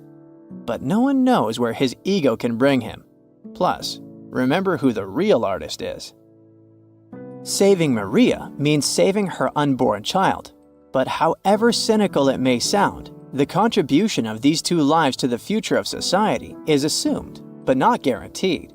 What if that child grows up to become a criminal? Professor Marcus can indeed provide significant benefits to society through his scientific research, but he isn't young. What if he doesn't live long enough to finish his work? Dr. Anna is a surgeon. She's already saved a lot of lives and will definitely continue to do so in the future. Her ability to provide immediate medical assistance in critical situations makes her one of the most valuable candidates for survival, since she can directly and regularly save lives. At the same time, she is a terrible mother, and it'll definitely influence the lives of her daughters. Teresa is living history and experience, but unfortunately, her ability to continue contributing to society is limited. In simple words, she's old, and we don't know how much time she has left. Mark is in a similar situation. He has the potential for a long and productive life, but his immediate contribution to society is limited. His survival is based on the potential for future contribution, which is difficult to estimate at the moment. Alpha 3 can provide valuable technical assistance and functional support, but as a robot, it does not add to human well-being directly. As for Emily, despite her beauty, her achievements are minimal. On the other hand, she's only dating wealthy and influential people, and thus has a lot of influence on society of her own. Now, from the perspective of how much profit each of the passengers can bring, saving Dr. Anna seems to be one of the most logical choices. Her knowledge and skills can save many lives in the future, which means the greatest good for the greatest number. But let's have a look at the captain's choice. In the end, after listening to all the passengers and pressed for time, the man decides to save Emily. Can you figure out why he's made such an unexpected choice? Write your answer in the comments below. You can also pause the video to think it over. Okay, I suppose you're ready for the answer to be revealed. You see, even though each passenger presented very compelling arguments for why they should be saved, the captain was particularly moved by Emily's charm and attractiveness. And even though there were more logical candidates in terms of utilitarianism and humanism, the captain succumbed to his personal feelings and preferences, which influenced his decision. This riddle illustrates that in real life, people often make choices based on their sympathies and preferences rather than logic or public benefit. This is because emotions and personal relationships can have a strong influence on our perception of situations and decision-making. Here's a real-life example. HR managers tend to choose candidates they like or share common interests with, and it doesn't matter that other candidates might have more suitable skills or experience. This phenomenon is known as the similarity effect. Now, I've got an important question for you. Which passenger would you save? Share your choice in the comments. But I'd like to remind you that there is no correct answer. There's a ship drifting somewhere in the ocean without a crew. The last time someone saw it was over 50 years ago. Its story reminds of that of the Flying Dutchman, a ship that's bound to sail forever and bring disaster to whoever sees it at sea. At least the legend says so. Unlike the Flying Dutchman, the SS Bay Chimo was definitely real and built for a German company in Hamburg and began as an ordinary cargo ship. It was trading supplies between Hamburg and Sweden in the Baltic Sea starting from 1914. It had a strong steam engine and a hull made of steel. A few years later, it became British property. Then, in the 1920s, a Canadian company purchased it for around $18,000, a huge amount of money back then. The new owner, the Hudson's Bay Company, was actively using the ship for several years. They would often send it on voyages from its home port in Scotland to Siberia, Alaska, the Yukon, and the Northwest Territories. It also passed through the Panama Canal and even the Suez Canal, with fur pelts for sale on board. Sometimes it would also transport passengers. It had completed 9 successful voyages before this strip of good luck came to an end. Starting from the 1930s, SS Bay Chimo would have trouble with ice and storms. When it first got trapped in ice in October of 1931, some of the crew managed to escape to Alaska. 15 of 22 sailors decided to stay with their vessel and try to save it. They had furs and other valuable cargo worth around $58,000 aboard. The company sent them supplies to survive the winter. They set camp near the ship out of the hatches, tarpaulins, and other materials, and offloaded the cargo. At the end of November, a blizzard rushed through the area, and it seemed like it had taken the ship with it. The ice platform had survived, but the ship broke free. Some of the crew members were sure it had sunk. But soon after, they heard from one of the locals who had spotted their ship around 45 miles away from their camp. The crew moved on with their lives, and the ship started its journey as a runaway vessel.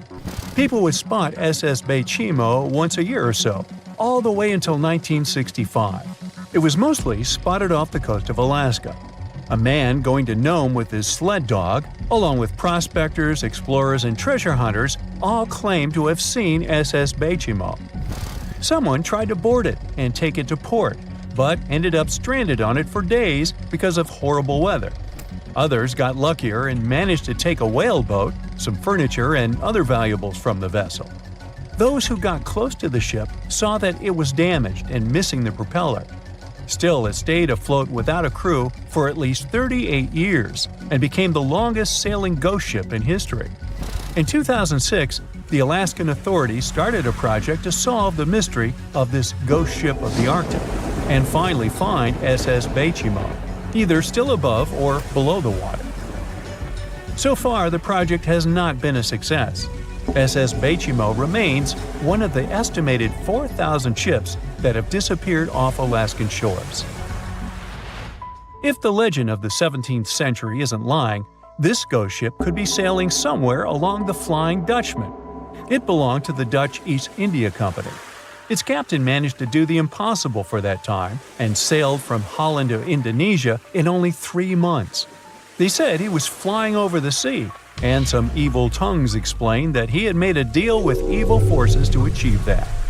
Once the ship was sailing back home, its captain and crew disappeared without a trace. There are many versions of what happened to it. One of the first ones said it had tried to enter port at the Cape of Good Hope, got in a terrible storm, and sank as there was no captain to save it. Another legend says the captain had refused to obey the skies to let the ship sink during the storm. A scary life form then struck the boat and the crew, and it was condemned to forever wander without rest. Many sailors claim to have spotted the Wandering Dutchman. The Duke of York, who was to become King of England, mentioned having seen it in Australian waters. Right after spotting the ship, the man who saw it first fell from the top of the mast and didn't survive. There were more encounters with this legendary ship up to the middle of the 20th century. Ships would nearly collide with it as the Flying Dutchman jumped out of the blue. Scientists have a more logical explanation for this mystery: Fata Morgana, not to be confused with Hakuna Matata. Now, when you're out at sea on a hot day and the air is all wavy, it feels like when you look at the road on a scorching summer day. That's because of something called atmospheric refraction. When light passes through different layers of air with different temperatures and densities, it bends and twists. Sometimes, under certain conditions, this bending of light can create really bizarre optical illusions over the ocean, like sightings of the Flying Dutchman. The Fata Morgana phenomenon can make distant objects appear distorted, stretched, or even lifted above the horizon. So you can see a ship far away, but because of the way the light is bending, it will look like it's floating above the water or even disappearing and reappearing. A Fata Morgana is most commonly seen in polar regions, especially over large sheets of ice that have a uniform low temperature. But you can see it anywhere, even in deserts and over lakes on hot days. The first stories about ghost ships go all the way back to ancient Greek and Roman mythology. One of the most famous ghost ships in history is the Mary Celeste. This brigantine was traveling from New York City to Genoa and was fully stocked with provisions, but missing a crew when it was discovered in the Atlantic Ocean in 1872. The crew's personal belongings were also there, completely undisturbed. The final entry in her log was made 10 days earlier. We still don't know what happened to its crew, and the ship has inspired many spooky stories and legends. The Lady Lovibond was another legendary schooner that is believed to have been wrecked off the coast of Kent in the middle of the 18th century. The story tells that the ship's captain, Simon Reed, had just got married and took his bride on board for a celebratory cruise, despite the superstition that it could bring bad luck. They were on their way to Portugal when the first mate, who is also in love with the captain's new wife, went mad because of jealousy, attacked another crew member, and then took over the wheel and steered the ship straight into the dreaded Goodwin Sands. No one aboard survived, and the schooner is said to reappear as a ghost vessel every 50 years. In present times, many vessels become abandoned and turned into ghost ships intentionally. There are thousands of them floating in U.S. rivers, lakes, channels, and coastal waters. Some people lose their boats in storms and other extreme weather. Others have to abandon their boats because maintaining them can cost 10% of the boat's price. Plus, docking a vessel can add up to several $1,000s every year. Most boats have been made of fiberglass, so an owner can't just recycle them as scrap metal. So, once they want to get rid of it, they often tie it to a dock and sneak away, or leave it floating far away from the shore, or just try to sink it. When ghost ships sink in shallow waters, they can cause damage to coral reefs, mangroves, marshlands, oyster habitats, and wetlands. Plus, they can collide with unsuspecting regular ships and cause real trouble. So, don't do that. Enough said. Ships have been around for at least 6,000 years, dating back to ancient Egypt. I wasn't around then. In the beginning, they were used for business purposes only, mostly trading and exploring. Ships as an attraction only became a thing a bit over 100 years ago. You might think it was the infamous Titanic, but you'd be wrong. The first cruise ship that took passengers on a voyage was a German ship called Prinzessin Victoria Luisa. It was launched in 1900 and served for 6 years. Of course, now they are more advanced and last longer, around 30 years. After that use-by date, it's no longer safe to travel due to metal fatigue, most often of the ship's hull. So, since ships don't have too long of a lifespan, it makes sense to build them big. I mean big, so they can accommodate as many passengers as possible. Your average cruise ship is 1,000 feet in length, or approximately 3 times as big as a football field. They're also tall enough to require elevators. They're also filled with different facilities, like restaurants, pools, and many other fun activities. Right now, the biggest cruise ship in the world is called Wonder of the Seas. It's 1,187 feet long, has 18 decks, and can host almost 7,000 non-crew passengers. It has 8 different neighborhoods, 20 restaurants, 4 pools, a water park, a full-size basketball court, an ice skating rink, rock climbing walls, and even a theater. So it's basically a floating city. Some people are permanent cruise ship residents. There's a luxury ocean liner called the World that offers permanent residence to 165 people. These people sail almost every day and never live in one place.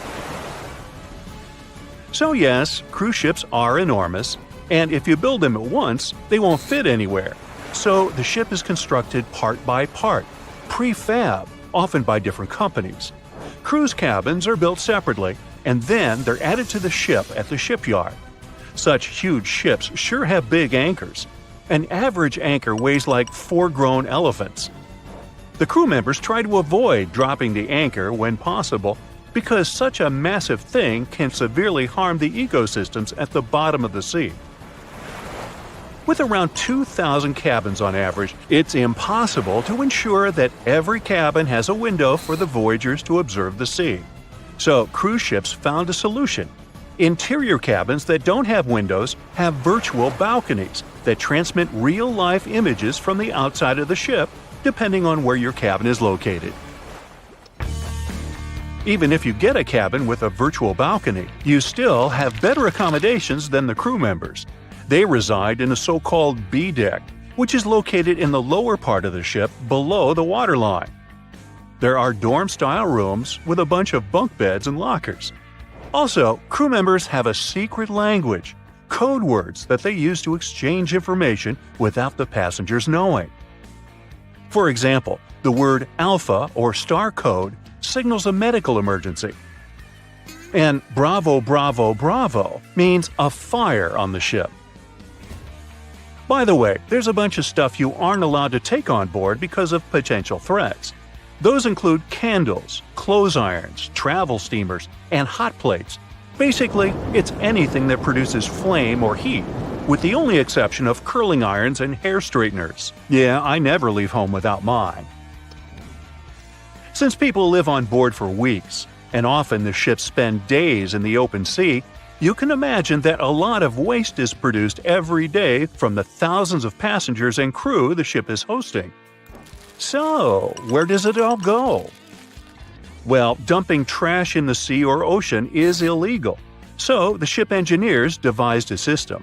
On a particular crew-only deck of a ship, there's a recycling station where all the waste goes from everywhere around the ship.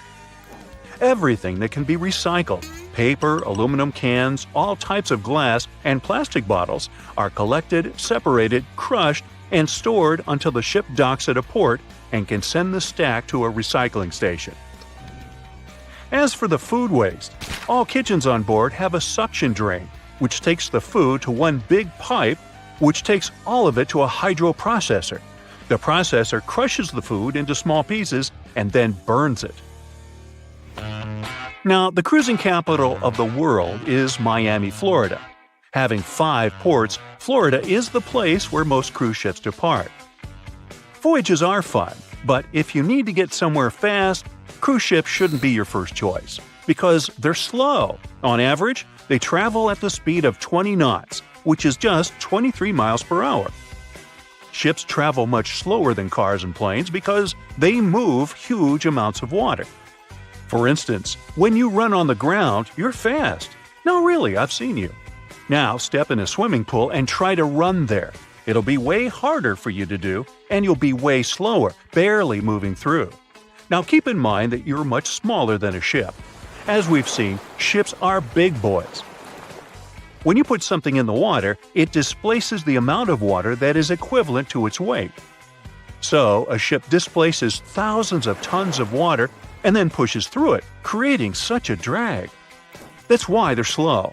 Still, in a year, cruise ships sail around the equivalent of 3 times around the planet. Apparently, the passengers are there to enjoy the ride and not so much the velocity. Obviously, such ships need a boatload of fuel. And not just one, several types are required. Heavy fuel oil is used for the main engines, marine diesel is needed for smaller engines and lifeboats, and there's also